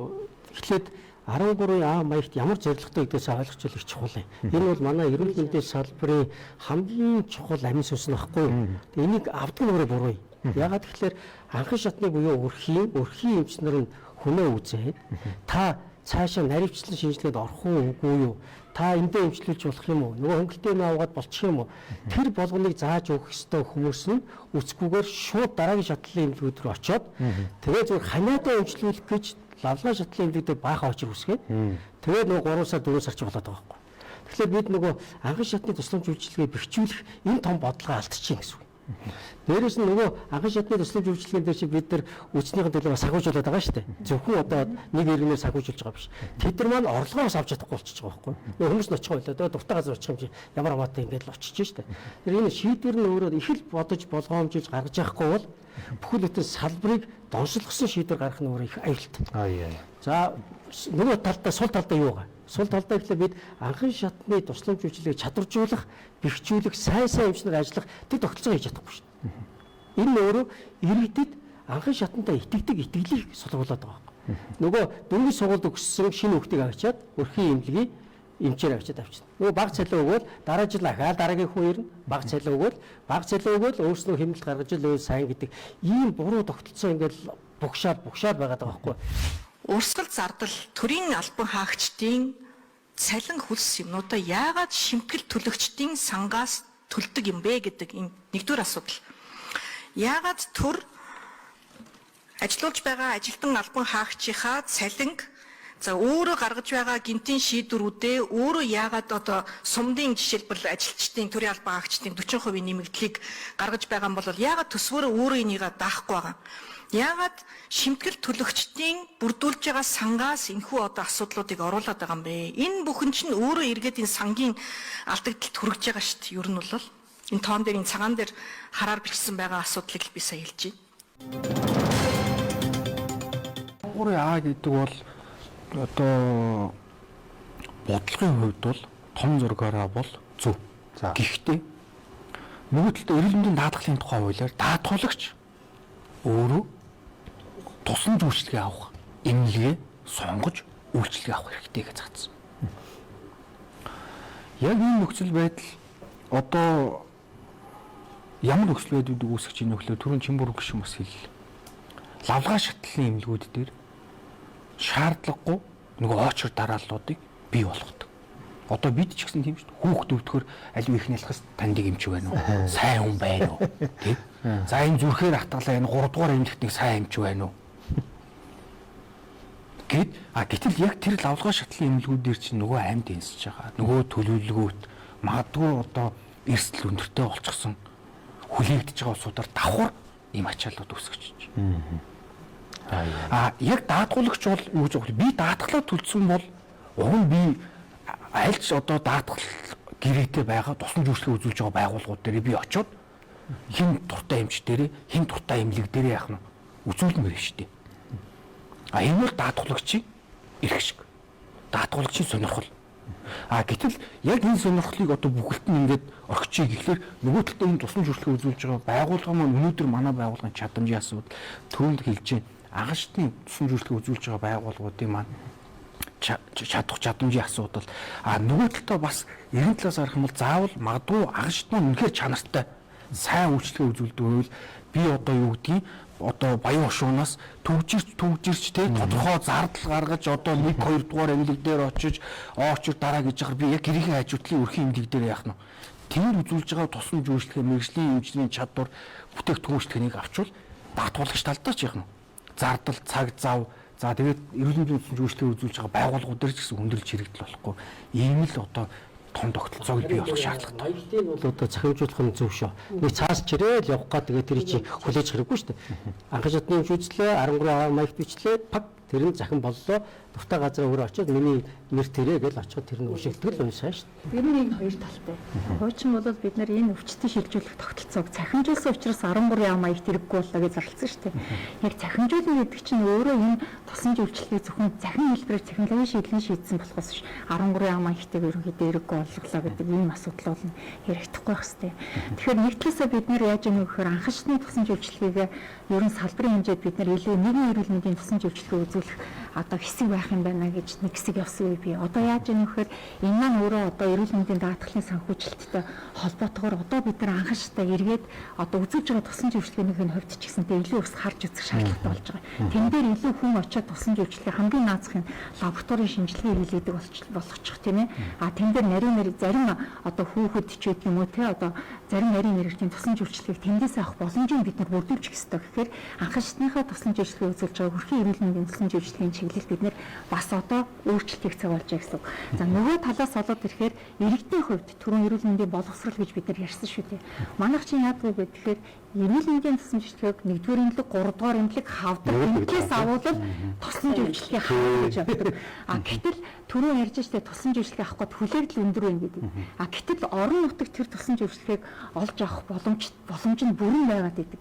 Тэгэхээр энэ маань өөрөө нөгөө зарим тохиолдолд эмнэлгүүд маань үзүүлж байгаа тусан зөвчлөгөөс сурталчлах тал нөгөө ийм чимдгийн ажилтнуудтай идэх тусан зөвчлөгөө үзүүлж байгаа хэсгийн мэдээлэл бас дутмаг байна уу гэдэг дээр бид ч гэсэн бодох бас ястай. Тэгэхээр аль тусан зөвчлөгийг ямар шатанд үзүүлэх үү гэдэг нь илүү чухал. Олон улсад энийг бол яг хөө түрүү ярьлаа. Эмнэлгээ сонгоно, эмчээ сонгоно. Яг л адилхан эргээл нөгөө 1-2 3 дугаар эмнэлэг дээр очиод тослон зөвчлөгөө хүлээгдэнэ. Олон улсад яадаг вэ гэхээр хэрвээ та тэр эмнэлгийн тэр доктор эмчд үзүүлэх гэж байгаа бол тэр хэсгийн хугацааныг нь зохицуулах боломжийг бол төлбөртэй эсвэр шилжүүлээд өгдөг гэсэн юм тогтолцоо байдаг. Тийм яарч байгаа. Одоо тэр эмчээс заавал тослон зөвчлөгөө авах гээд байгаа тохиолдолтой. Тэгээд цагийнхаа хувьд зохицуулсан эдгээр зохицуултууд бол байдаг. Тэгэхээр бид нар иргэдэд таалах гэж боломжгүй байгаа юмыг заавал эмнэлгээ сонго, эмчнэрээ сонгох гэдэг одоогийнхын төвшөнд бол бас их болгоомжтой хийхгүй бол одоо яг ийм нөгөө хүлээгдэл чирэгдэл гэдэг юм чинь бас энэс үүсэх бас нэг эрсдэл үүсэж байгаа. За хэдүүлээ ярилцаад бүтэн цагийг ардаа өргөж одоо ганцхан цаг үлдсэн шүү дээ. Тэгээд сэдв маш их байгаа. Тэгээд айл гэрт ирсэн улсуудын тэгээд манай Американо кофег амтлаг таад маань таалагдав. Тий. Оолн түрүүн хэлэх гэсэн тэгээд амтсангүй нэг яриа маань нэлээ халуун болгоодсэн. Тэгээд манай нөгөө хамтарч ажилтээ энэ нөгөө Get гэдэг кофе хамтарч ажилтээ. Тэгээд таад бас түрүүн халуунаар нас гаргаж өгөх айгу хичээсэн. Тэгээд энэ нөгөө Монголд яг нөгөө нэг юугээр хуурж бэлтгээд яг энэ пробот технологийн дагуу машиндаа ингээд хийдэг юм кофе байгаа юм. Тэгээд энэ Американо гарч ийн латеш гадны халуун шоколад туслах гардаг. Тэгээд та бүхэн бас яг энэ гэр болон ажлаар хамгийн ойрхон байгаа SU-д орох юм бол манай Get кофе бол ингээ халуунаараа байгаа шүү дээ. Та бүхэн тэгээд үйлчлүүлээрээ манайхаас хамтарч ажилтیں۔ Хэд хэдэн дугаар явууллаа. Тэгээд амттай байсан гэдэгт итгэлтэй байна шүү дээ. Дэжгүй үстэй тий.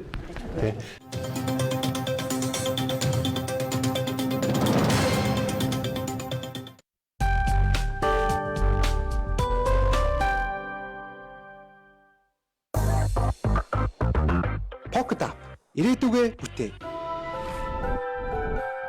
Pocket санхүүгийн цогц платформ. Оргил сүлжээ дэлгүүрийн бүх салбаруудаар хүүхдийн баярын бэлгийн багцууд худалдаанд гарлаа. Хямд ухаалаг сонголт. Оргил сүлжээ дэлгүүр. Аригтай хадгалаад 100 саяын эзэн болоор хадгаламжийн урамшуул дайн дахин зарлагдлаа. Ариг банк. Оюугмаа.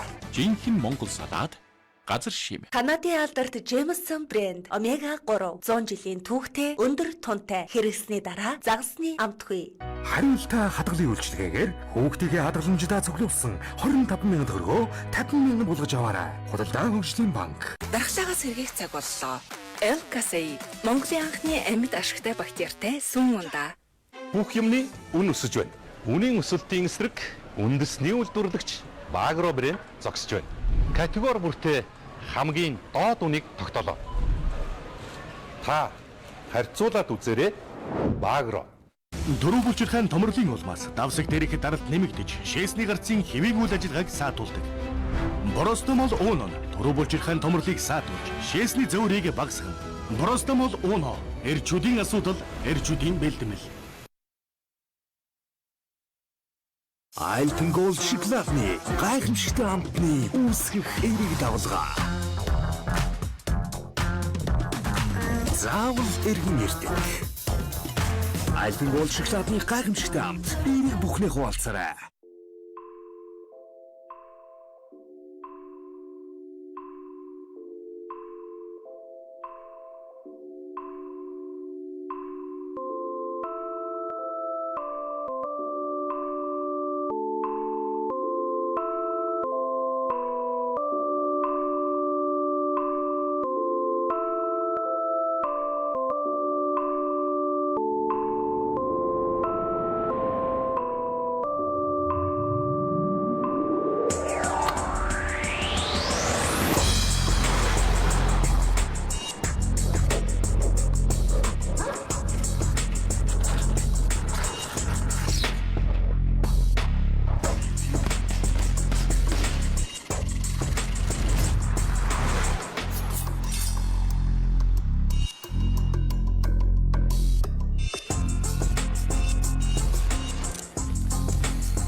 Альтан голд шоколадны гайхамшигтай амтны үүсгэх эерэг давлгаа.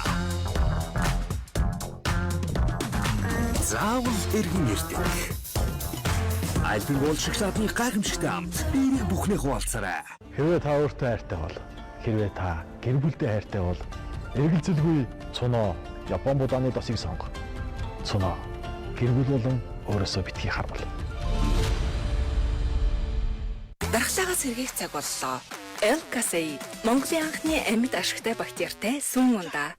Хариултаа хадгалын үйлчилгээгээр хүүхдийн хадгаламждаа цуглуулсан 25,000 төгрөгөө 50,000 болгож аваарай. Худалдаан хөгжлийн банк. Jameson брэнд пробиотик 10 тэрбум ашигтай бактери, 14 төрлийн пробиотик, ДНХ шинжилгээ хийсэн анхны пробиотик. Оюугмаа. Жинхэнэ Монгол салаад газар шим. Аригтай хадгалаад 100 саяын эзэн болоор хадгаламжийн урамшуул дайн дахин зарлагдлаа. Ариг банк.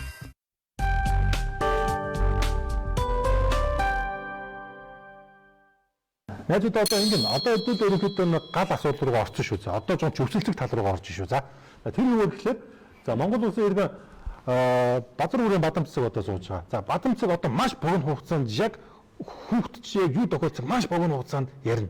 Хэлнэ. А тэрүүд энэ тав гац гаргалгааг одоо өөртөө зүгээс хэлнэ. Өөрөөр хэлбэл энэ тавыг эмч гэж харна уу, менежер гэж харна уу хамаагүй зүгээр л энэ тав яг өөртөө яг ирсэн одоо яг тэр салбараас ингээд өөрчлөн нэг тийм чиглүүлэх юм уу санаа хэлхий. За тэгэхээр бадамцэг эхлэе. Би бол 21 оны 9 сарын 5-нд охиноо охинтой болсон.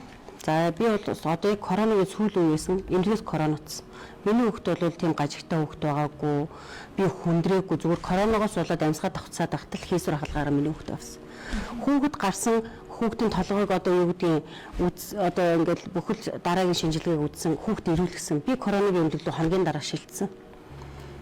Тэгтэл буцаад ирэхэд хүүхдийг гатгалгаатай л гэж хэлээдсэн. Төрсөн эмнэлэгтээ сар байсан. Хүүхд маань ганцаараа төрх эмнэлгийнхаа нэрэн тасагтан ихнэлгсэн нээстүү шилжүүлэхдээ гатгаа гэж шилжүүлсэн.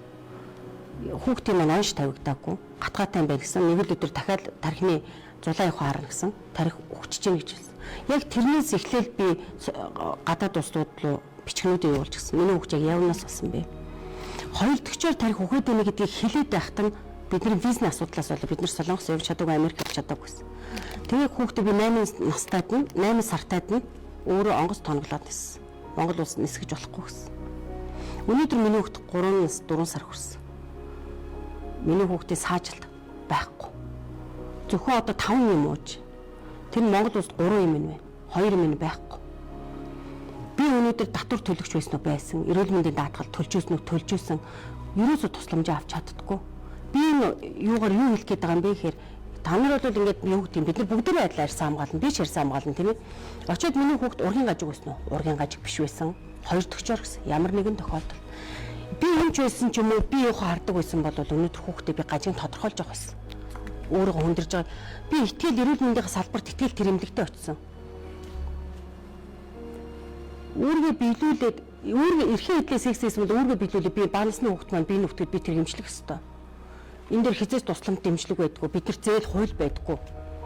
Зөвхөн бид нар элемент монголчуудаас хандив гууд гэдэг. Бүхэл хүн хандив гоохоор хандвын л болчдөг. Хандивч урт хуультай байх хэвээр. Иргэн хүний карманаас 100 дугаар гарч байгаа. Бид нар хүний нутагт гачаад ам гараад авах уу? Эсвэл улс орныхоо эрүүл мэндийн салбарт бид нар итгээд эндээ эмчлүүлмээр байна. Боломж байхгүй. Манай хүүхд одоо хөлний хаалгаанд орчих, дүнгийн хаалгаанд. Энэ гэмтлээс авсан хаалгаа гэж байгаа. Шүрмсний хаалгаа.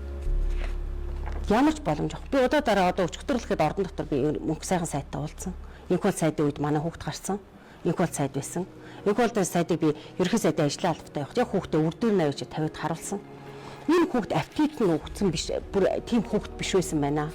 Буруу гуурсан юм дотор хийгээд ийм болсон биш л гэж би бичгийн бариад очиход хэлэх үг.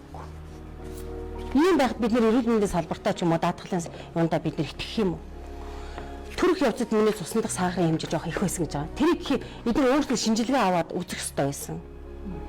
Ямар ч одоо юу гэдгийг ихийг хөвлөд энэ хүүхэд эрүүл байсан гэ энэ дэвтэр нь бичдэг. Би энийг аваа үлдсэн. Энэ хураалах хэрэгтэй. Би бол аваа үлдсэн. Энэ дэр нэг ч намайг одоо тийм байна, ийм байна, эрсдэлтэй байна гэж юуч байгаагүй. Эрсдэлтэй байна гэсэн бол 5 сартаа гажигтай байна гэсэн бол би авах хэмжээний сэтгэл зүйтэй. Монгол улсад эсвэл гажигтай хүүхдүүд төрүүлээд өнөөдөр 12-3 мянган хөгжлийн бэрхшээлтэй хүн байна. 15 мянгатаа хүрсэн байна. Ингээд байх юм уу? Ингээд бодлого байх хэрэгтэй. Тэрнээс бид нар өнөөдөр нь штэ. Зүгээр л хинч өнөөдөр бижиг хүмүүсөө хинч өнөөдөр яг албан хамгаалаад ярьж чаднаа. Монгол улсын үнд капитал болсон хүүхд хүн өвчлөөд байна. Солонгос улсад бол 3 дугаар шатлын эмнэлэгүүд зайлшгүй өмнө очдог. Энийг монголчуудаас соён гэрээрүүлэх ёстой. Манайхан яадаг вөхөр зүрхний бондын юм чинь сайн, зүрхний тэр юм чинь сайн гэж дайрчдаг. Энэ бол буруу. Тэгвэл биднэрт мэдээлэл байдаггүй. Би Америкээс эмч авчирсан хүүхдээрээ. Солонгосоос эмч авчирж байгаад энэ хүүхдийг одоо онгоц тоноглоод 34 тоноглоод нис гэсэн дээр би ниссэн. Тэгвэл манай Мятын онгоц хүртэл 34-т тоноглож нисдэггүй. Манай үндэсний авиа онгоц. Корея арай нисдэг. Тэгэхээр бид нар өнөөдөр боломжгүй байна. Өнөөдөр бид нарт ингээд талцаж ярих биш. Энэ дээр гац гаргалаа шийдэл хэрэгтэй. Тогтолцооны өөрчлөлт хэрэгтэй. За Батамцгийн кейс дээр та бүхэн ямар одоо бодлогоор гэх юм уу зөвлөгөөр хангах уу те хэдүүлээс нэг тойроо сууж байгаа юм бас нэг ямар юм. За гişүн үзлээ. Эрүүл мэндийн салбар зогсолтгүй хөгжиж мэдлэг чадвараа эрүүл мэндийн салбарын бэдг дэвшлүүлж явах хэрэгтэй. За ковид захиалгын шинэ тохиол байсан. Тэгээд өөрөө төрч чадалгүй бас ковид захиалгын халдвартай кейсрээ төрсөн. Кейсрээ төрөх үеийн нэг сул тал нь дөнгөж төрж байгаа хүүхдийн уушгинд сурфактант гэдэг бодис нөр байгалаар үүсдэг байхгүй. Тийм учраас хатгаа авах айгүй амархан байдаг. Аюултай. Тийм учраас бидний яриад байгаа зүйл болж илүүгүүл хэрэв эрүүл мэнд ямар нэг шалтгаан байхгүй бол ээжийг өөрөөр нь төрүүлэх юм бол тэр хүүхдийн уушгийг хамгаалж идэг том чухал зүйл физиологийн процесс гэв юу байгалийн өрхөн процесс. За ер энэ нэгэнд бид эмчилж чадахгүй гэдэг өвчнүүдэд зарладаг шүү дээ Монголч. Одоо зарлчихсан байж байна. Тэгээ үүнийг одоо даах гад сая хүүхдийн өвчлөлийг одоо гадаад дэмжлүүлэх юм бол 50% даадаг боллоо. Насан туршидыг 20% даадаг боллоо. Нэг баг зэрэг дэвшил тусгай сан гаргаад тусгай сангаас 10 тэрбум болгож бид нэмэгдүүлээд даатгалын газраас одоо даатгалын үндэсний зөвлөлийн гишүүн хүртэл байж байна. Би нэг ийм бид бол хууль хийж байхдаа бодож ирсэн зүйл. Яагаад бид нэр өөрснөө чадахгүй гэж зарлцсан хэрнээ тухайн тэр чаддаг эмнэлгүүдтэй даатгалын ерхий газар гэрээ хийгээд ямар нэгэн зуурчлагч байхгүй. Ямар нэгэн одоо нэмэлт төлбөргүйгээр явуулаад эмчилгээ хийсний дараагаар нь даатгалаас нь тэр төлбөрийг барагдуулах энэ процесс яагаад хийж болохгүй. Би бол энэ хууль эрх зүйн талтай бол одоо тийм хориотой цээртэй болохгүй байгаа зүйл байхгүй гэж хараад байгаа. Жишээлбэл явах гээд анхны гарааны мөнгө төлөх болохгүй гадаад очихлоо. Тэгээд баахан мөнгө. Би одоо боломжтой 21 он баха тав бодор гарч уулзчихсан санагдаж байна. Тэгээд яхад бид ерөөсөө л энэ өвчин зовлон байна гэж дандаа цаг хугацаа хэмжигдэх байхгүй. Цаг хугацаагаар. Одоо бушуугаа ир тэгвэл бид чадна ирэхгүй бол наачид ордно л гэж байгаа шүү дээ. Тэгээ нэгэн тийм цаг хугацаатай өрсөлдөж байгаа учраас бид энэ даатгалын сангаасаа нэхэмжлэг авахар гэрээ тэр том эмнэлгүүттэй 2-3 улстай гэрээ хичээл та. Тэр чинь бүр их сургуулийн том эмнэлгүүд байна шүү дээ. Тэгэл тэнд очиж гэрээ ийн тэгвэл виз нь за энэ хүний явуулах юм байна гэд манай эрүүл мэндийн яам дээр тусгай баг ажиллаад дорн шийдэл за бид эмчилж чадахгүй та яваа гэд нөгөө эмнэлгийг шууд хүлээгээд авчдаг. Төлбөр тооцоог нь араас нь хийдэг. Нэг ийм л юм л бид хурдан шилжиж чадвал энэ том төвшил гарна шүү. За танаас ямар ус гарц гаргалгаа Батмцын кейс дээр те хийх одоо зөвлөгчдийн эсвэл ингэчүүл яасан гэсэн энэс уран гарч байгаас те юу вэ? Би энэ дээр бас нэг юм хэлчих уу. Манай Монголын одоо юу гэдэг манай хүмүүс бол одоо Солонгост энийг ингээд өгдөг. Одоо яг ингээд уух хэмжээгээр нь одоо ингээд юу гэдэг бүх юмнуудыг болгоод одоо ингээд өдөрт хэд удаа өгдөг. Манай Монголын эмийн бүтээгдэхүүн бол муу. Одоо тоног төхөөрөмж бол муу. Эмчнэрийг ялал гэдэг манай хүүхд дээр бол зөвлөгөө өгдөг. Би хамгийн сүүлд эрүүл мэндийн сайттай уулзсан, ган туяа дарагтай уулзсан, ганц гаргалгааны юу гэхээр цагдаад өгдөг. Цагдаад өгөө шүүхт өгöd явахаар эмч шоронд ордог. Шудрах те одоо бид нар юу гэдгийг одоо маргалдааны шийдвэрээр эмчээс бид нар яхад өнөөдөр 10 хэдэн жил эмнэлэгт эмчилчээд тоног төхөөрөмж чинь байхгүй чамайг намайг өнөөдөр дайнд буугүй явуулчаад урдаас нь бууд гэдэг нь ямар вэ? Тоног төхөөрөмжөө чанаржуул авчирж байгаа энэ юм бүтээгдэхүүний чанартайг нь авчир Монгол улсад. Тэгвэл бид нар өнөөдөр эх орондоо амьдрах итгэл үнэмшил тогтно. Анхан шатлал дээр ч муу байна биш байхгүй. Анхан шатлалын энд бичээд өгсөн зэтрман ч юм уу өнөөдөр цус шингэлэгч нь муу болохоор үйлчлэхгүй байгаа байхгүй юу? Бидний ерөөсөө эрүүл мэндийн тогтолцоонд энэ хийх өөрчлөлт энэ. Бид нар олон талаас нь нэг гоё зүгээр нэг юм даргын синтез юм яриад байгаа. Иргэдлүүгээ ор. Иргэд өнөөдөр нь шүү дээ та нарын ярьж байгаа зарим хэсэг даатгалын үг яриад байгаа, мэрэгжлийн үгээр яриад байгааг ойлгохгүй. Бид та нарыг дарж байгаа биш байхгүй юу? Ойлгохгүй. Өнөөдөр багын гушуун өнөөдөр архитект эртээ байна гэж нийгмийг доромжлох биш. Өнөөдөр архитектаас татгалзуулах гэдэг соёлын нэрүүлэг ажиллаа хийлдэ. Өнөөдөр би яг хөвлөд байсан хүүхдээ эрүүл бичээд би эрүүл бус хүүхдээ ирээд би 3 жил хүний нутагт би боорцог зараад бидний эмчилгээний бизнес хүртэл өнөөдөр ажил хийх ирэхгүй. Тэрнээр би 72 цагийн дотор хөөгдөж гарч ирээд 50 сая бон улсаас олж ирэх намайг гаргацсан. Би яах вэ? Би гуйлга гуйж байна. Яах вэ? Хүмүүсээс би 1000 төгрөг авах. Өнөөдөр 3 жилийн өмнө 1000 төгрөг өгдөг байсан хүмүүс өнөөдөр 100 төгрөг өгөх хэмжээний бид нар болцсон. Монгол улсын өвчлөл маш их. Сахарын юм гээл бодъё зүгээр. Зүгээр метформинд өнөөдөр ууж штэ Монгол улсад. Барьж явах хэрэгтэй штэ. Ер нь бид нар цаашдаа яах хэрэгтэй вэ? Тэгэхээр тогтолцооны өөрчлөлтөд тогтолцооны өөрчлөлт. Тэгээд 6 төрлийн өөрчлөлтүүд хийх хэрэгтэй. За энэ ч угаасаа нөгөө олон улстай ч тэр ингээд 6 юм бүрэлдэхүүн дээр ажилладаг.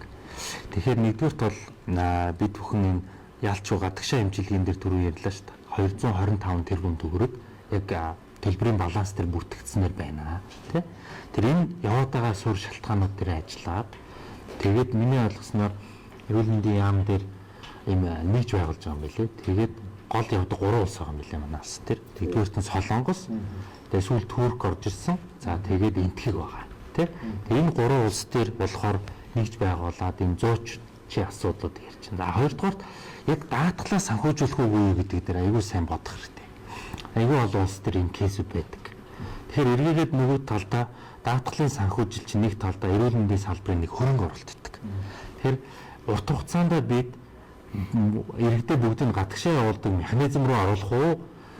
Салбартаа энийг өөрөө нутагшуулах уугүй гэдэг бол өөрөө аягүй том бодох ёстой асуудал байдаг. Гэхдээ ялч үндэ цөөн амтай улсуудын хувьд бол маш тэр өрмөц жилдээ ч юм уу 5 жилдээ 1-2 тохиолдог өвчнийг эмчилдэг болохын тулд өөртөө хөрөнгө оруулах нь өөрөө маш их санхүүгийн хувьд үр ашиггүй байдаг учраас зарим тохиолдолд тэр гэрээлдэг тодорхой зардлын даадаг практикууд бол цөөн талсууд төр бий.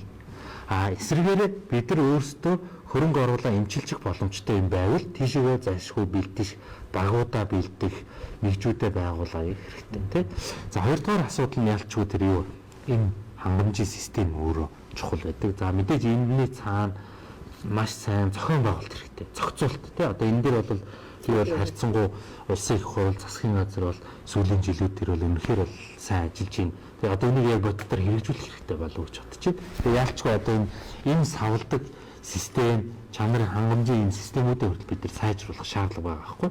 Ерөнхийдөө яг энэ Бадамт засгийн кейс дээр бид нар ус гарц гаргалгаа бас хайвал явж байна. Яг бол төрийн албаа өгчд өөрсдөө өнөөдөр шийдээ гаргаад маргааш танд мөнгө өгөх ямар ч боломж өгдөг. Чи хууль эрх зүгээр бас төвхтэй юмнууд бий. Тэгээ ингээд нөгөө яг төрийн зүгээс ихэрэг бид нар чинь хууль эрх зүйн орчиндөө илүү их юмаа шигтгэж оруулж ирж байгаа. Зүгээр бид нар эрүүл мэндийн даатгалын сан улсын төсөв төртөө зэрэг хөрөлцөхгүй байгаа тохиолдолд дэмжих сангаас арга ядал оруулсан. 50% буцааж олох гэх. Гэхдээ энэ маань харамсалтай ганцхан удаа. Хоёрдугаарт нь сайн үндэсний баялагын сан гэдэг хууль орсон шүү дээ. Тэн дээр одоо яаж яах вэ гэхээр бид нар бас энэ дээр яг одоо энэ Монгол улстай имжлэгдэж болохгүй байгаа өвчний үед тэр сангаас одоо ядаж энэ хүмүүстээ мөнгө өгдөг вэ гэдэг эрх зүйн орчин биднээс шигтгэд оруулаад өгсөн. Тэгэхээр энэ дээр яг гадаадд имжлэгдэж байгаа энэ мэд хүмүүстэй бас яг энэ нэрийн данс гэдгээс нь юм уу одоо энэ юугаа мөнгөний бас эргэж олох ямар ч үсэн энийг бид нар хийж өгсөн. Тэгэхээр одоо энэ явандаа энэ нэрийн данс дээр байгаа энэ үндэсний баялагын сангийн хуримтлалын сангийн хэсгээс бас энэ иргэдтэй Монгол улсад оншилт дэмжиж чадахгүй байгаа юм чинь манай улсын хувьд бол тэгэхээр эндээсээ бас санхүүжилтийг өгөх энэ гарц гаргалгыг оруулж өгч байна. Хоёрдугаарт нь одоо энэ гэртээ тэргүй улс орны чадах энэ нөхцөл байдлаас шалтгаалаад үнэхээр бүх өвчнийг эмчилж чадна гэж бол үнэхээр байхгүй. Санхүүжилтийн хувьд ч гэсэндээ тэгэхээр энэ маань юу вэ гэхээр ямар тохиолдолд аль өвчнийг бид нар гадаадд холбоод өгвөл илүү бас иргэндээ гэлтэй байна. Алийг одоо бас Монгол улстай хийх үү гэдэг чинь бас л нөгөө тоогоо бодож байгаа шүү дээ. Тэгэхээр энэ дээрээ холбоотойгоор бас энэ уншилж эмчилж чадахгүй байгаа өвчнүүдийн хувьд бол бас гадаад энэ улс орнуудтай яг Бадамт цэцгийн хувьд бол сөүлийн их сургуулийн эмнэлэг жишээлбэл манай улстай яг шууд гэрээ байгуулахаас татгалзчихсэн юм тохиолдол байна те. Тэгэхээр бусад одоо яг шаардлага хангаж байгаа эмнэлгүүдтэй нь гэрээ хийх асуудлыг бас ярьдаг. Тэгэхээр энэ Монгол улсаас Солонгос улсад эмчлэгдэж байгаа хүмүүсийн хувьд бол бид нэр хөнгөлөлтөө виз гаргаж өгье тийм ээ, визийг шууд гаргаж өгдөг бай, санхүүжилтийн хувьд бас хөнгөлөлтөө харж үзэж гэсэн энэ хамтын ажиллагааны санамжчгуудыг бас санал оруулдаг юм. Тэгэхээр хоёр талаас улс маань зөвшөлтсөж энэ маань нөгөө гэрээний хувьд бол зохицуулагдах учраас бас уддаг удаашрдаг ийм талууд биш шийдэгдэх байх талууд ч гэсэн бас гардаг юм аа. Тэгэхээр явандаа бол яг ийм тохиолдолд бол бид нар одоо даатгалын сан гэхээсээ илүү энэ үндэсний баялагын сан эдгээр дээр бас ямар боломж байна. Одоо яг гэрээ байгуулах тал дээр бас ямар боломж байна гэдгийг л хэлэх. За яг ийм тохиолдолд бол өнөөдөр нийгэмд маш олон байгаа. Монгол бүр амар Монголд байна. Одоо надад 100% яг судалгаа явуулж байгаа. Телевизээр реклам явахад тий хэдэн хувьд нь хандивын тоглолтын талбай дээр хичнээн хүн нийгмээс тусламж хүсэж байна. Энэ чинь өөрөө цааталтаа нэг гэр бүлийн асуудал биш. Тэрний цаана байгаа ах トゥ амраг саатан бүх улсуудад сэтгэл зүйн хувьд, санхүүгийн хувьд ингээд ийм дарамт тусагч. Яг нэг зүйл нь яг өнөөдөр одоо энэ бүх процессыг санхүүжүүлэх нөгөө хүрээний хязгаарлагдвал байгаа учраас бид нөгөө юу гэдгийг үхтэл үр харам гэж. Ямар ч одоо ээж аав, ямар ч хүн ах トゥ хань нийжил төрсөн одоо болохоос нь болохгүй болтол яв.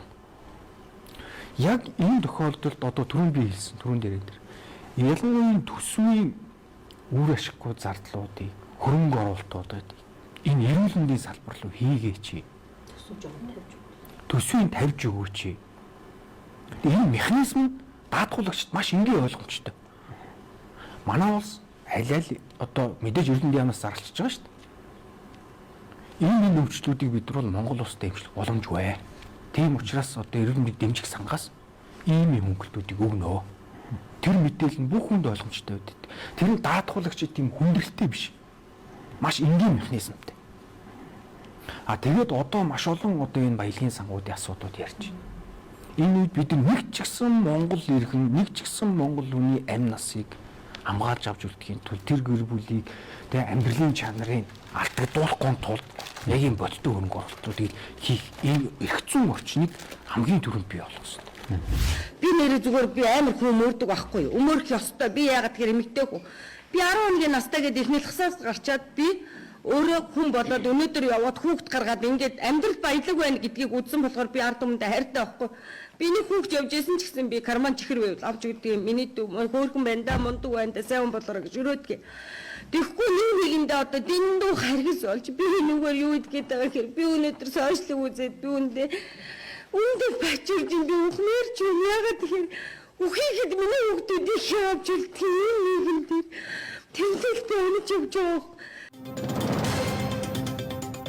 Одоо байгаа даатгалын сангийн нөхцөл байдлаар бол яг нь гадаад байгаа эмчилгээг бол манайхаас санхүүжүүлэх боломж байхгүй байгаа. Сая бол яг манай кейстэй төстэй одоо тийм ер нь бол 2 дөрөвчөөр үүссэн гэж хэлсэн тийм. Гэхдээ төрөлхийн бас тийм асуудлууд бол маш их байгаа. Энэ нь одоо эрсдлийг одоо тийм одоо ингээд төрөгдөөл ямар нэгэн тийм эмгэгтэй гэдгийг нь тийм байдалтай байхгүй тул энэ тогтоолдоо бол бид нар бол эрт илрүүлгийн асуудлыг оруулж өгсөн байгаа. Энэ одоо 25 оны эрүүл мэндийн байдлын үндэсний зөвлөлийн 4-р тогтоол дээр нэрэн эрт илрүүлэг гэдэг. Тэрэн дээр бол одоо тийм ургийн эрт илрүүлэг бас байгаа. Тийм ихэнх хэмжээд байх нь үзэн яг төрсөн даруйд нэг төр хэмжлэгээс гарахын өмнө одоо тийм одоо тэр 6 төрлийн дотоод шүрлийн нэг одоо нөө чихрийн шижин бамбай гэдэг мөн дээрээс нь одоо зулаа гэх юм уу те гэх мэт одоо ингээд эрт үеийн илрүүлэх боломжтой тэр олон өвчнүүдийг одоо эрт үеийн илрүүлээд эмчилгээ ажиллагаанд нь одоо эрт оруулах боломжтой байхаар энэ асуудлыг бас тусгаж өгсөн байгаа. Энэ дээр нь тусдан санхүүжилт бас тавьж өгч байгаа. Би энэ дээр нэг хэмэлчмээр байна л да. Монгол улсаас бол 25 өвчнөг бол эмчилж чадахгүйгээ гадаадд гаргадаг. За энэ өвчнөгийн хүүхдийнхийг бол 50%-ийг сан таана гэд том хүний 20% гэдэг. Тэгвэл Солонгос улсад бол одоо яг миний нөхцөл байдалтай ингээд 150 хүүхэд байдаг. Үнэндээ одоо юу гэдгийг элэг солиулахч байж идэг. Тэр нь одоо судсан өөр тийшээ мишээ гэдэг одоо гажгаасаа гэдэг. Эсвэл их хөвлөд байхдаа угаасаа энэ гажигтай байсан бид нар гаргацсан. Тэг Монгол чадахгүй хэр наашаа хүрээд ирсэн. Монгол дэмжлэнэ гэд байж идэг өвчнүүдээ шулуун гисний одоо сүүлийн үед хүүхдүүдийн шулуун гисний асуудалж байна. 17-8 удаа хагалгаа хийгээд хүүхдийг хэмж шалгаад тэр эмнэлэгт очдог. Одоо бүр манай би өөрөө итгэмжл хийгээд авсан хүүхд ч тэнд байна. Сүүлийн эмнэлэгс 200 сая бооных. Гэхдээ би тэр улсад суугаа элчин сайд биш, консул биш. Зөвхөн би хариуцлагатайгаар хүүхдийн төлөө явсан ээж хүү. Тэгвэл бид нар яах вэ гэхээр улстай ирээд хэлэхээр ингээ амар хаагдмал. Би Солонгос улсын эрүүл мэндийн яам дээр 1-р нэр эмчилгээний дарга нар очиж уулзсан. Та нарын визний асуудлаас болоод тусламж авах боломжгүй. C33 эмчилгээний бийж 90G1-ийн 612 гэдэг ангилал болдгоо. Энэ дэр нэг ширхэг одоо бүр сүмийн тусламж өгөхөө болж байгаа. Яг тэгэхээр манайх одлоо очиод сүмийн тусламжаар эмчилүүлчихэл гүгээд ирдэг. Итгэл үнэмшлээ худалдаж чинь гэсэн үг шүү дээ. Тийм болохоор би манай улсад юу гарц гаргалгаагүй болцсон. Имришингийн мөрдөн байцаах албанд би хүсэлт гаргаад манай нөхрийг ингээ гаргасан байгаа наашаа гаргах гээд одоо аавыг гаргана гэж бичиг өгсөн. Энэ бичгийг би буцаа шүүхтэй дөнгөлөгч авч үзсэн. Энэ бол тусгаар тогтносон улсын асуудлаа 2 дөрөвчөөр тарих хүсэн гэж танаа хүүхдээр бол ийм байна. Яагаад ийм хүүхд гаргаад идэв? Тэгвэл өөрснөө улстай эмчлэн гэсэн биш. Биднэрт хоёр улсын найрамдлын харилцаанд юм суулгаж агаад юм болохоос бид нар тэнд очиод ёо визээ өгөхгүй юмсаа л гэж зүтгээд байгаа болохоос найрамдлын харилцаанд юм суухгүй энд гарц гаргалгаа байхгүй. Тухайд олон удаа би тэнд суугаа элчин сайд консул яваад эрх зүйн хэм хэмжээ хүрэхгүй. Бид нар өнөөдөр зөвхөн энэ улсдаа даатгал ярихаасаа илүү өнөөдөр 25% өвчин гадаадд гардаг гэж ярихаасаа илүү мөнгөний урсгал урсж штэ. Тэрийг Монголд авч үлдэх гээд үлднэ гэдэг чинь зөв. Тэгтээ эмээ чанаржуул нөхөн сэргийнхаа эмхийг чанаржуул юу гэсэн хөгжлийн бэрхшээлтэй сас ажилтаа хүүхдүүд 17 хоног 10 хоног сардаа явна гэж байхгүй. 3 цагийн дараа л өнөөдөр нөгөө хүүхдийн чангарал эхэлдэг. Тэр 3 цаг тутам хийжээгээд ээж нь Солонгосын доктороос одоо юу гэдгийг зөвлөгөө аваад хичээл авдаг. Тэгтээ хүн эзэн хичээвэл заяа хичээн гэдэг шиг бүх энийг соёнгийг ирүүлэх ёстой. Хүн өнөөдөр жирэмслэгтэй одоо бид нар доромжилдаг шүү дээ. Хүмүүс айгүй юм ярьдаг. Хөө ёстойны төлөвлөлөж жирэмслэх юм уу, тийм юм уу гэж. Хүн болгон өнөөдөр гахаан хоош хүн байхгүй. Нийгэмд хэнийг ч ялгуурлан гадуурхаж болохгүй. Бид нар хүзүүлээ тодорхой хэмжээний ингээд зөндөл асуудал болж байгаа энэ хүүхдээ гаргаж байгаа. Тэгтэл итгэл үнэмшил ягаад би өнөөдөр энэ хүнийг бол би дээдэлдэг. Тэр хүн хэлсэн үгээр нь энийг уу гэсэн бол уудаг. Энэ дэвтэр байна. Үзүүлсэн ирүүлээ. Бадамцгаа чи 5 ил хүүхд гарах юм. Чи сайхан дээж ийн гэсэн үг нь 2-7 хоногийн дараа ягаад би тийм байдалд хүрв? Би эмнэлгийн эрүүл мэндийн салбарыг би дээдлэг ус дээдлсэн. Миний ээж өнгөрчөөд 7 хоногийн дараа өнгөрсөн байгаад би эмнэлэгт биеэсээ салах ёс хийгээгүй. Корона аваад ирнэ. Тэгэхэд би эмнэлгээс короноцсон. Тэгэхэд надад 5хан ширхэг юм өгч байсан. Энэ шудраг биш. Нийгэмдэр ийм кейсүүд маш их байгаа. Хүмүүсийн хэлдэг кейс энийг сонсох хэрэгтэй байхгүй юу?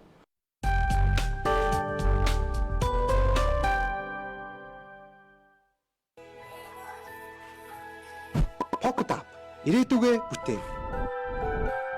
Pocket санхүүгийн цогц платформ. Оргил сүлжээ дэлгүүрийн бүх салбаруудаар хүүхдийн баярын бэлгийн багцууд худалдаанд гарлаа. Хямд ухаалаг сонголт. Оргил сүлжээ дэлгүүр. Аригтай хадгалаад 100 саяын эзэн болоор хадгаламжийн урамшуул дайн дахин зарлагдлаа. Ариг банк. Шинэ бүтээгдэхүүн худалдаанд гарлаа. Гайхалтай амтыг газар шимээс. Канадын алдарт Jameson брэнд Омега 3 100 жилийн түүхтэй өндөр тунтай хэрэгсний дараа загасны амтгүй. Happy Pay, Happy May. Бүх Брито карт 20% кэшбэктэй. Худалдаа хөгжлийн банк. Дархлаагаа сэргийх цаг боллоо. LKC Монголын анхны амьд ашигтай бактериатай сүм ундаа. Ой, өдөртөд харуулах юм авсан юм уу? Уучлаарай, нэг юм байгаа шүү. Чанартай ямар даруул. Bochim брэнд. Дэлхийд ганцхан Монгол махын снэк. Bochim брэнд. Дэлхийн 192 орны сая хүмүүс хэрэгэлдэг. Би ч гэсэн тэдний нэг. Always fresh.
Хэлсэндээ сайн дарс, сайхан яриа өрнүүлтгэгч Calvé. Дөрвөн булчирхайн томрлын улмаас давсаг дээрх даралт нэмэгдэж, шээсний гарцын хэвийн үйл ажиллагааг саатуулдаг. Боростомол ууно дөрвөн булчирхайн томрлыг саатуулж, шээсний зөөрийг багасгана. Боростомол ууно эрчүүдийн асуудал, эрчүүдийн бэлтгэл. Шоколадыг яагаад мөнгөлөг цаасаар бүрэх ёстой вэ? Какаоны бүтцийг хамгаалж, нарны гэрлийг 100% хааж, шоколадны жинхэнэ амтыг хадгална. Шоколадны стандарт Bianca. Дархлаагаа сэргийх цаг боллоо. LKC Монголын анхны амьд ашигтай бактериатай сүм ундаа. Happy Pay, Happy May. Бүх Брито карт 20% кэшбэктэй. Худалдаа хөгжлийн банк. Jameson брэнд пробиотик 10 тэрбум ашигтай бактери, 14 төрлийн пробиотик, ДНХ шинжилгээ хийсэн анхны пробиотик. шинэ бүтээгдэхүүн худалдаанд гарлаа. Гайхалтай амтыг газар шимээс. Аригтай хадгалаад 100 саяын эзэн болороо хадгаламжийн урамшуул дайн дахин зарлагдлаа. Ариг банк.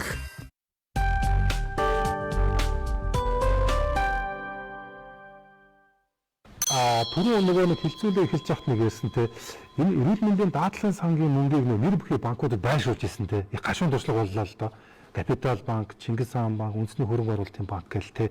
Тэгээ одоо дахиад нөгөө нэг нэр бүхий банкуд одоо ингээл байршуулна гэл ингээд шийдвэр гарч идэг.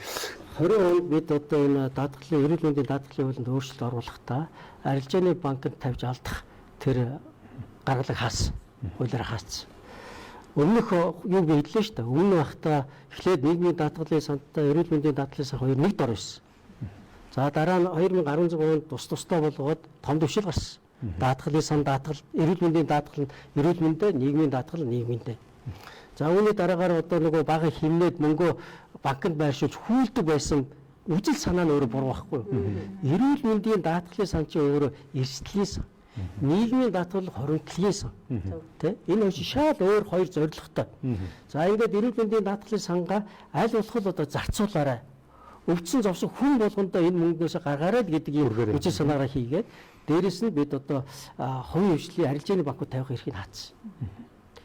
Гэхдээ энэ өөрөө зөв үгүй бас бид эргэж харах зүйл байгаа юм. Тухайн үед бас нэлээд тийм ноцтой байсан учраас бид энэ асуудлыг хөндөд ярьсан. Юу манай сангийн яам бол амлагтаа бидэнд бол амлагтаа за одоо төрийн санд байршуулнаа.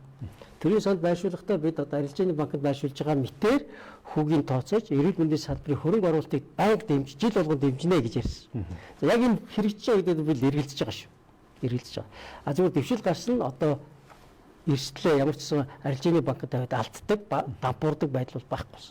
Ер нь бол корпоратив байдлаар болоод эмдүүц нь өөрснөө энэ сангаа удирдаад тэгээ ингээд эрсдэлгүйгээр бас зарим нэг одоо эрсдлийн сан үлдэгдэл мөнгө энэ төр чөлөөт үлдэгдэл энэ төр бол зарцуулаад хүүгээр нь бас энэ хүрхгүй байгаа мөнгө босох бас тийм ч бас буруу биш. Гагцгүй энэ бол найдвартай байх хэрэгтэй байхгүй юу?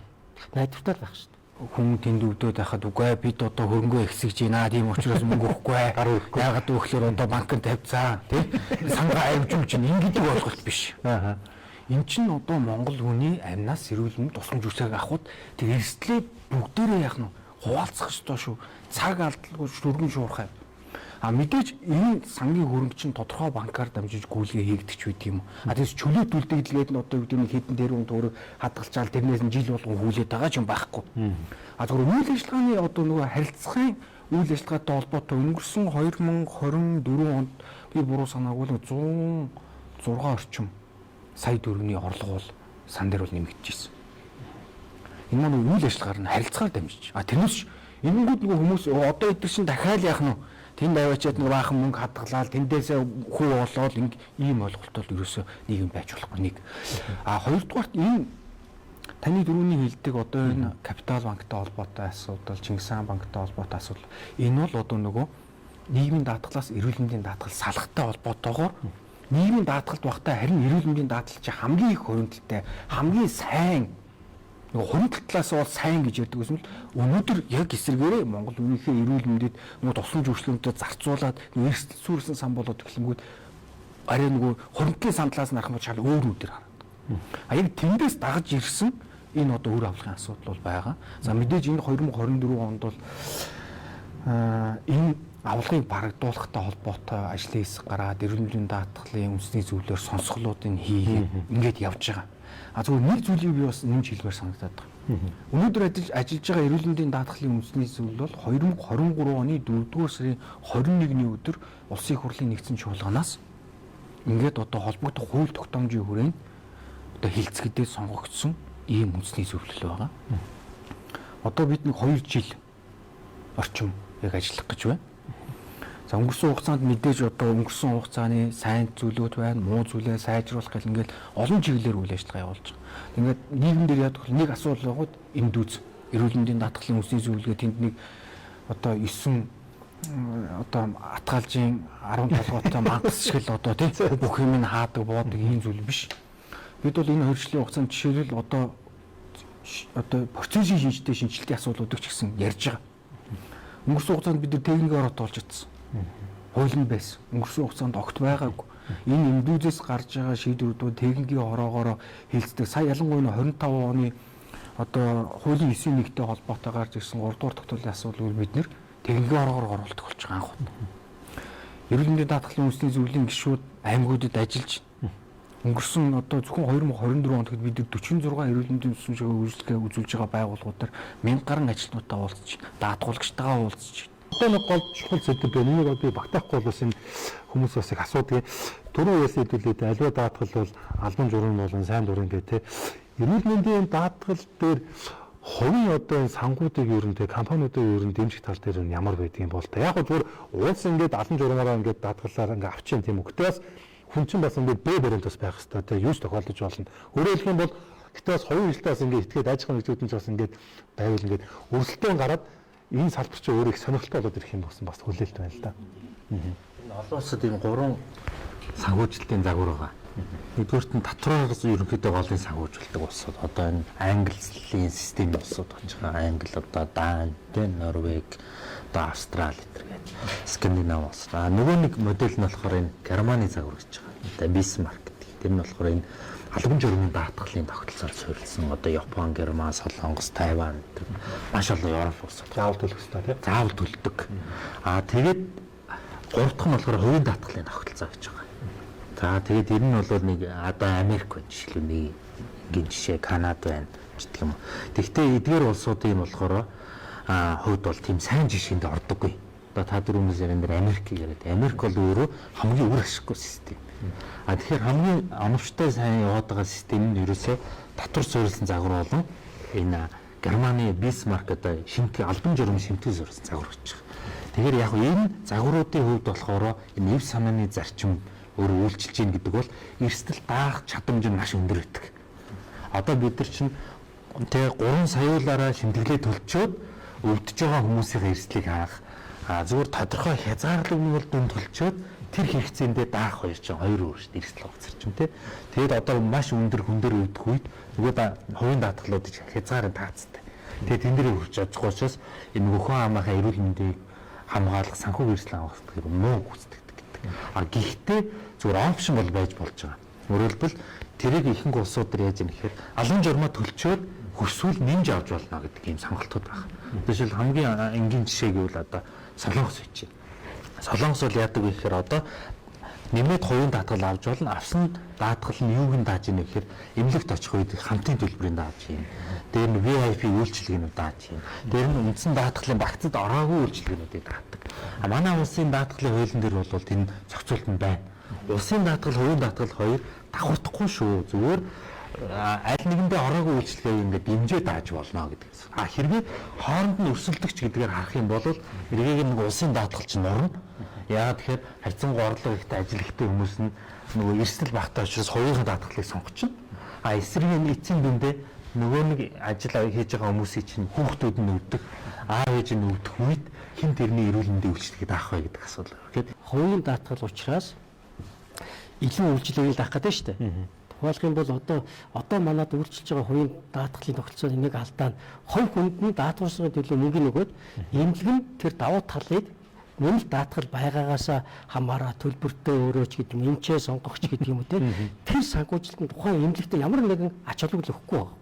Тухайн иргэн өөрөө тохироод эмчтэйгээ тохироод үзүүлэл эмчлүүлэл гарцсан бол та хувийн даатгалтай учраас та эмчлүүлсэн нь үнэн байна. Ингээ мөнгө чи өгчөө гэж өөртөө шийдэж байна. Тэгэхээр одоо бид илүү эмнэлгэн тэр хувийн даатгалаас бас нэмэлт орлого олох боломжийг олгож өгөх ийм тогтолцоороо шилжихгүй бол энэ өөрөө амьд биш болоод эмнэлэгтэй ашигтай бас тийм. Яг яагаад хувийн даатгалд хүмүүс баг хамрагдаад байна вэ гэхээр манай даатгалын систем нь өөрөө ямар нэгэн хязгааргүй хөнгөлтийн хязгаар гэж байхгүй. Хамгийн ихэнд гişүү байсан тийм 2 сая байжгаад байхгүй болсон. Үнэхээр одоо эрүүл мэндийн зайлшгүй тусламж үйлчлэгийн шаардлага байх юм бол гişнээс өргөний одоо хөнгөлтийг эдэлж болж байна. 22 он жишээ нэг иргэн хамгийн дээд нь 202 сая төгрөгийн хөнгөлтийг эдэлсэн байна.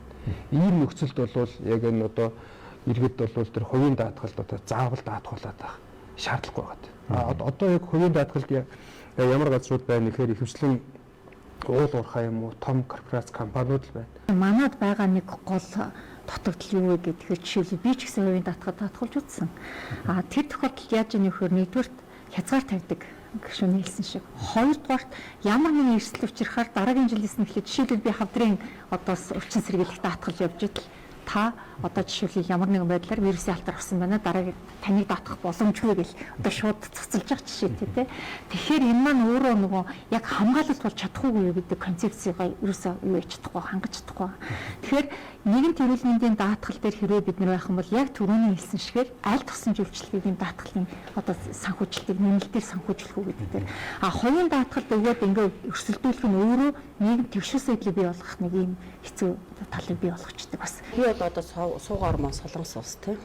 Би манай хүүхд бол даатгалд авахгүй, онш авсан хүүхд. Тэгээ манай гэр бүл бол одоо юу гэдэг нөхрөөд хоёр бол даатгалтай, сайн дурын даатгалтай. Тэгэхээр би бол өөрийнхөө улс орныг яга юмыг төгс гэж болдгүй. Хувь хувьсгалын гэж ялгахгүй. Юм ягаад хоёроор явж болдгүй. Хос мөртөө хүн хол явдаг гэж шүүг байдаг. Тэгээ тэр шиг бид нар бол хувийг ингээд мухчин дарахтай голно биш. Солонгосын хувийн даатгалыг бол сайн гэж хардаг. Ягаад гэхээр манай улсад хавдар туслаа гэхэд хүн хоосорж идэг. Гуйрамчлаад одоо юу гэдэг хамаг юм барж. Солонгос улсад хавдар туслаа гэхэд улсаас нь хамаг юм өгч идэг. Тэр хоёр даатгалт хідэж даатгалт хүн байж болно. Энэ бол хүний эрхийн асуудал. Тэгэхээр энийг бол сайн гэгэрүүлэх ёстой. Энийг бол цааш нь бас юу гэдэг даатгалын газар ч хүртэл ард иргэдэл соён гэгэрүүл. Тэгвэл одоо юу гэдэг хоёрын даатгал бүгд буруу гэж хэлээгүй те. Хоёрын даатгал нь харин байгаад дэмжих хэлбэрээр байх хэрэгтэй. Энийг бол бүрэн зөвшөөрж байна гэсэн байна. Өрсөлдөгч байж болохгүй шүү. Юу гэхээр улсын даатгалтай хувийн даатгалд өрсөлдөхнийг бол одоо манай хуулинд бол өнөөдөр мөрдөж байгаа хуулинд бол одоо нээлттэй байгаа шүү. Одоо ерөөс огт байхгүй гэдэг юм уу тийм ийм зүйл бол биш. Хоригдсон юм байхгүй. Хамгийн нэгдүгээрт бид нэр өнөөдөр энэ ард иргэдэд энэ даатгал гэж юу юм бэ? Өнөөдөр би ажилтай тийм ямар нэгэн өвдөөгүй орлоготой байгаа үедээ би ирээдүйд би ийм одоо эрсдэлд очивол миний өмнөөс яах нь эрсдлийн нь хуваалцараа л гэж байна. За бицхан сурчлага явчих тий. Бидэнтэй хамтарч ажилладаг энэ эрдсээр байжуулсан эрч хүчний глюкоз ус байна. Нийтдээ 3 төрлөөр худалдаанд гардаг. Та 5 6 төрлийн амс ямар амттай байна? Сахартай юм. Их гой зөөл хамттай байна тий. Энэ тэгээд нийтдээ 3 төрлөөр гардыг бүх энэ худалдааны төв супермаркетуудаар байдгийн. Тэгээд тухайн хүний одоо яг энэ эрдсийн хэрэгцээг л одоо хангадаг тий. Одоо ногоо улаан цэнхэр гэсэн 3 өнгөтөр гардаг. За улаан нь бол энэ дотоод хөрлийн булчирхай элэгний үйл ажиллагааг дэмждэг. За юу нь болоод ирэнгүүт ногоо нь болоод ирэнгүүт энэ фитнес биеийн тамир спорт хичээл төмс илүү их тохиомжтой байдаг. Бид түрүүн гарахтаа цэнхрийг нь марчиж цэнхэр нь болохоор энэ бүх насны хүүхд эмэгтэйчүүд өндөр насныгуудын өдөр тутмын бас энэ эрдсэн хэрэгцээг нь хангадаг юм ус байдаг юм аа. Тэгээд амталсанд баярлалаа. Нөхдөд бараг 2 цаг руу төгчлөө. Одоо тэгээд хэдүүлээ санал дүгнэлт рүүгээ оръё. Өнөөдөр ярьсан сэдвтэй холбоотойгоор бэн дээр бол нэг айхтар хүн болно юм минут гэж хатуу хязгаарлах тоогож яах вэ? Нөгөө л одоо нэг баахан байгалийн байдлаар хувьцаанаас орждаг мөнгө төрийн хүртэл шууд ард иргэд тараахгүйгаараас эрүүл мэндэд нь бас ингэж зарцуулахаар бас ингэж хөөцлөл бас зүгээр ч юм болов. Тэгэхгүй бол одоо үнэндээ идэж угаач юм аарсар зүйлдээс засуулж байгаа айл урхал зөндөл байх шиг байна. За тэгээд хэдүүлээ хэлцүүлэг бол эндээс ингэж чин бүрэн гişүүн адны зөөр эсгэлц учраас одоо ингэж оюун цэг дараагаас ингэж эхлэе гэж бодож байна. За тэгээд газрын дарга оюун цэг. За та бүхний ямар ч хэлсэн хилцээлэгтээ урьж оролцуулсанд бол маш их баярлалаа. Мэдээж эрүүл мэндийн даатгалын тогтолцоог сайжруулах шийдлээр иргэн их хурлын гишүүн шийдвэр гаргач та бүрд олон улсын байгууллагын хэсгийн зөвлөх хүртэл оролцлоо шүү дээ. Тал талаасаа ярилцлаа. Тэгэхээр биднэрт анхаарах асуудлууд ч байна. Бас цаашдаа сайжруулах хэрэгтэй зөвлөмжүүд ч их гарлаа. Тэгэхээр ямар ч тохиолдолд бид нар хүн амын эрүүл мэндийн асуудал ярьж байгаа тохиолдолд хувь хүн ам хоёроос ялгаатай гэдэг байдлаар хүн амдаа чиглэсэн энэ тусан живчилгээний хэрэг дээр хэрэгцээ орчныг сайжруулах нэлээд олон одоо шийдэл саналуудыг бол бас энэ дээр хүлээн авч байна. Нэгдүгээр эмнэлэг талаас гүйцэтгэлгээд илүү их ярьчихаар хийсэн бол мөнгө аавна гэсэн байдлаар эмнэлгүүд хандаад байна.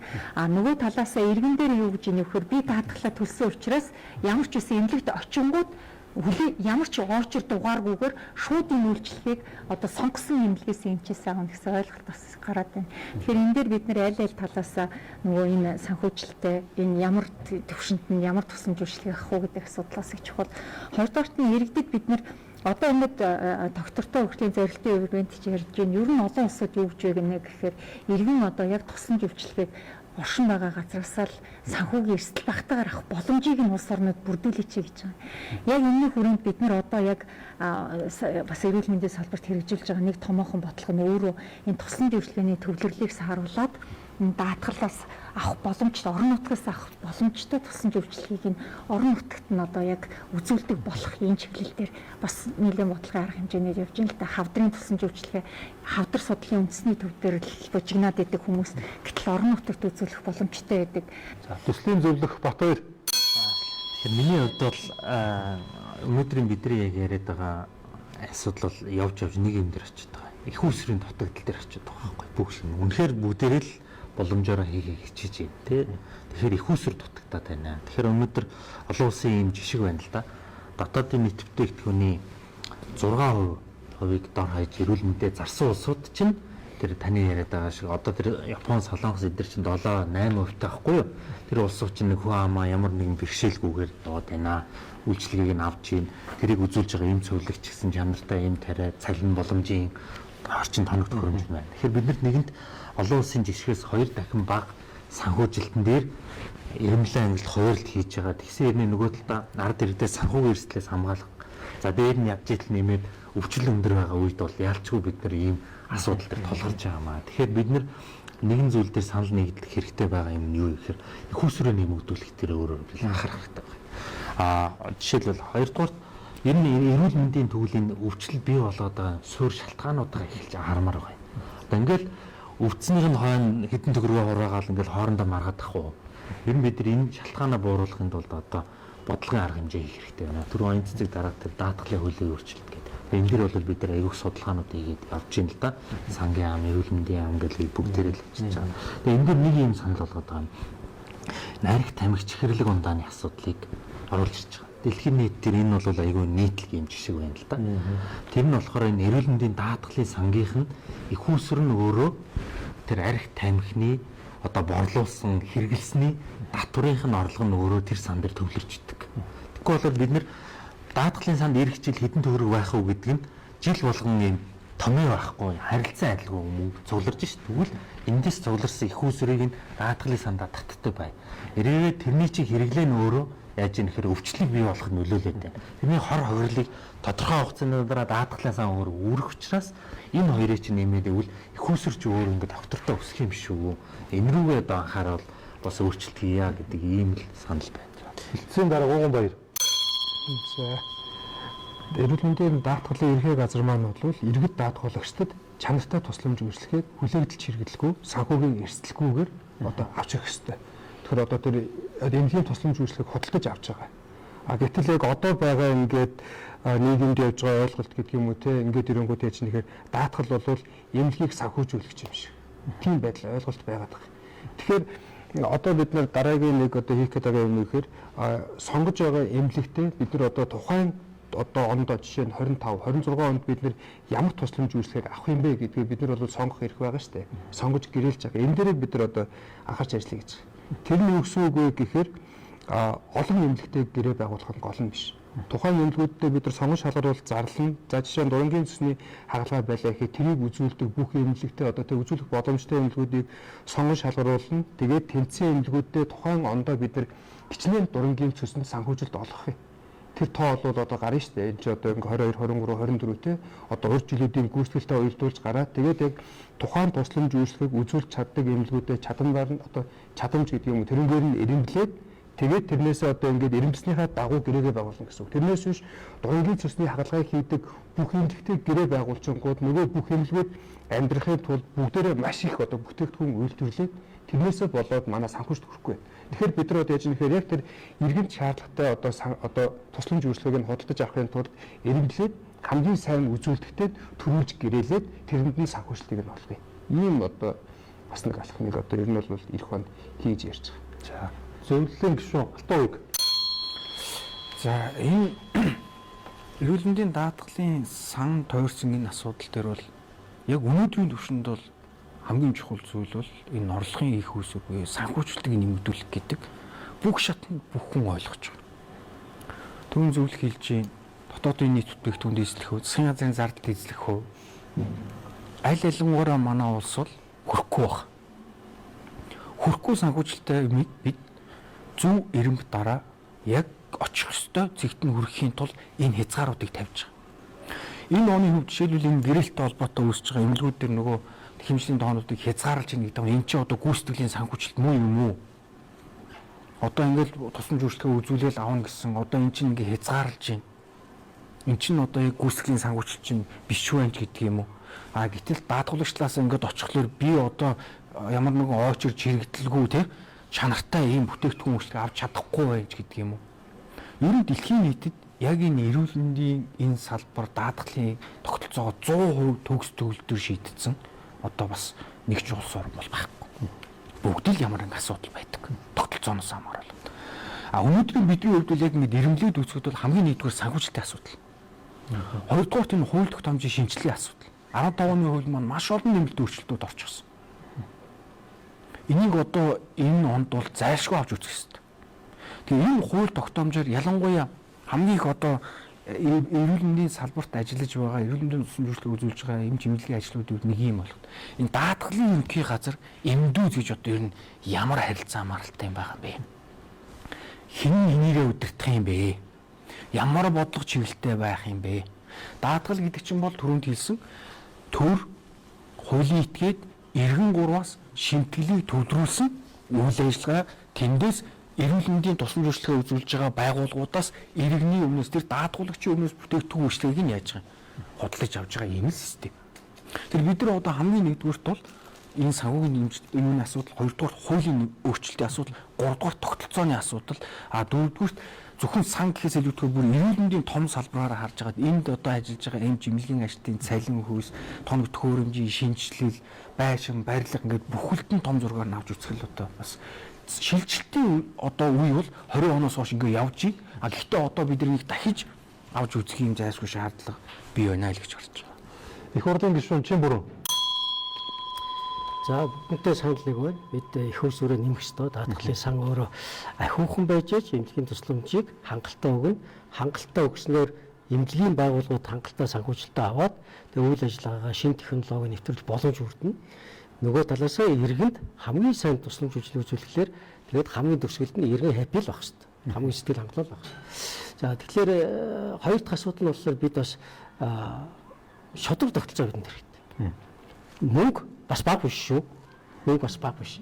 2,80,500 тэрбум гэдэг бол бас тийм баг мөнгө биш. Жил болгон бид нэмж нэг 15-20% тогтмол нэмээд байгаа. Энтэй холбоотойгоор бид бас энэ хулгай хийдгүү, шудраг байх, зөв зарцуулдаг байх энэ өөрөө маш чухал тийм ээ. Тэгэхээр энийг хийх том алхам бол ерөөсөө захимжилт. Захимжилт дутаад байна. За гурав дахь зүйл бол бид өнгөрсөн хугацаанд хийсэн алдаагаа засах маш яралтай шуурхай засвар хийх хэрэгтэй. За тэр нь бол одоо энэ эрүүл мэндийн яамны дор байж даатгал нь өөрөө одоо эрүүл мэндийн яамны дор байх нь өөрөө болохгүй байна гэдэг тогтолцоо өөрөө энэ 5 жил бидэнд заагаад харуулад өгч гисэн. Тийм учраас бид одоо илүү бие даасан корпоратив байдлаар даатгалын сангаа байлгаж ажиллах. Эрүүл мэндийн даатгалын ерөнхий газар, эрүүл мэндийн даатгалын сан буюу эрүүл мэндийн даатгалын үндэсний зөвлөл хоорондоо үйл ажиллагаа холбогдож байгаа. Зөрчлүүд юу вэ? Зөндөө юмуд байгаа шүү дээ. Одоо үйл ажиллагаа явуулж байгаад хин нэгийг удирдаад байгаа ч мэдгүй байна шүү. Дээр нь бүр эрүүл мэндийн даатгалын үндэсний зөвлөл нь захиргааны ерөнхий хуулиараа эрхээ эрүүл мэндийн даатгалын ерөнхий газар болохгүй эрхээ шилжүүлсэн байж байгаа шүү дээ. Тэгээ энэ алдаануудаа маш яралтай засах хэрэгтэй шүү дээ. Хууль байна. Хуулиа ойлгодог байх хэрэгтэй. Хэрэгжүүлдэг байх хэрэгтэй. Энэ дээрээ зөв тогтолцоогоо бушуухан засаж авахгүй бол ингээд сунжирсан, алдсан тэгэл ингээд мөнгө нь хорооны завсар урсаал байдаг гэж болохгүй. За энийг бас ингээд хэлчихье. Тэгээ ер нь бол төгсгөлд нь хэлгээд дүгнээд хэлгээд манай Монголын эрүүл мэндийн салбар санхүүжилтийг маш зөв замаар яваа шүү. Энэ буруу биш шүү. Гагцгүй бидний сайжруулах, сайн болгох маш их орон зай байгаа. Энийгээ бүгдээрээ нийлээ хамтраа засаад явах хэрэгтэй. Иргэн Батамцэг. За одоо би бол иргэний төлөөлж орж ийн. Тэгээд бас энэ ярианд урьж оруулсанд баярлалаа. Би бол яг ингээд одоо 2 жил, 3 жилийн хугацаанд бол Монгол улстай одоо эрүүл мэндийн салбар ямар хоцрогдолтой байгаа гэдгийг л харуулж өгөөж. Гэхдээ юм хийж байгаа гэж хэлдэг. Би дарга болгоныг ч юм уу сайд болгоныг бол би баалах дургу. Гэхдээ манай Монгол улсын одоо сайд саяглахад өвөл Солонгос улсад очивол миний гэрээ шууд ингээд хийсэн. Би бол энэ дээр яг иргэн хүний хувьд бол харамсаж байгаа. Нэг хүүхдийн одоо юу гэдгийг хүүхдийн халуун буруулахын 6 төрлөөр нь оруулж ирэх шаардлага байхгүй. Гэхдээ хонцон сэтгэлээр битгий хийж. Монгол улсын үнд гэмтэл хэлсэн хүн гэдэг юм. Эрүүл мэндийн салбар сайн байж байгаа л өнөөдөр бид нэр гажиггүй, өвчнгүй байна тий, гуулгахгүй байна. Өнөөдөр яах юм? Бүх л өөрд байгаа бүхнээ зориулаад хүүхдээ ам аваад гарах гад гарсан. Одоо тэнд бид нэр хүнд нөхцөлтөл байна. Ингээд бодохоор юу гэх вэ? Би тусгаар тогтсон суулсан л хүн. Бодлогын төвшөнд хэрэг хийж байгаа та бүхэн маань юм хийн. Гэхдээ иргэн хүмүүс бид нар соён гэгэрч ихэн эдэлсэн бол үүргээ биелүүлээч. Бид эргэтгэж хэрэгтэй л байна. Зөвхөн улсын хурлын гишүүний хүүхдөө нь улсын гуйлагчны хүүхдөө нь нэг тэгш хэрхэн л бид нэр хүндрэлтэй явах хэрэгтэй Монгол. Би энэ л хүсэж. Тэг та нарт ажлын амжилт хүсье. Би зүгээр талархдаг чимүрэн гишүүнд бол яг тэгэхээр бид нэр ингээд 9 ээж талбай дээр ингээд зогсож чад гарч ирсэн ганцхан гишүүн. Тэгтээ би энэ дээр нэг л юм хэлэхэд улсын хурлаас буугаад зүгээр одоо тэтгэвртэй гарах хэмжээний эмэгтэй гишүүдийг одоо ингээд аваачи тавьсан Солонгос улс. Тэр хамгийн харамсалтай. Хөдөлгөөний нийгмийн халамжийн дараагаар жаргалмаа гишүүн утсан. Биднэрт бодлого барах хэрэгтэй. Залуу боловсон хүчингүүд ажиллах хэрэгтэй. Бидний төлөө юм хийгээр юу гэдэг би үүргээ биелүүлээд өнөөдөр өвдгөө цөмөрлөл явж явахад ингээд миний бас ирэхэд ингээд иймэрхүү юм болоод тэг хийх гэж байгаа гэдгээр ингээд 3 жил суулаа. Тэр л харамсалтай. Тэр дээдргүү би хүн бид бүхэн бүгдээрээ хүн. Тэг Монгол гэдэг 6 үсгтэй улс бол тэхийн тулд бид нар Монгол хүн эрүүл байх хэрэгтэй шүү л гэж л.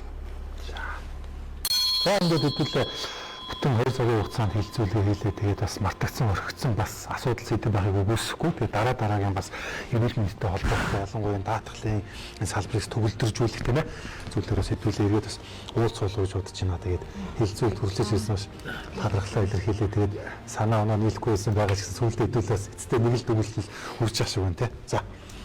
Зөвлөж шүү. За баярлалаа гүшүүнэ. За алт үедээ баярлалаа.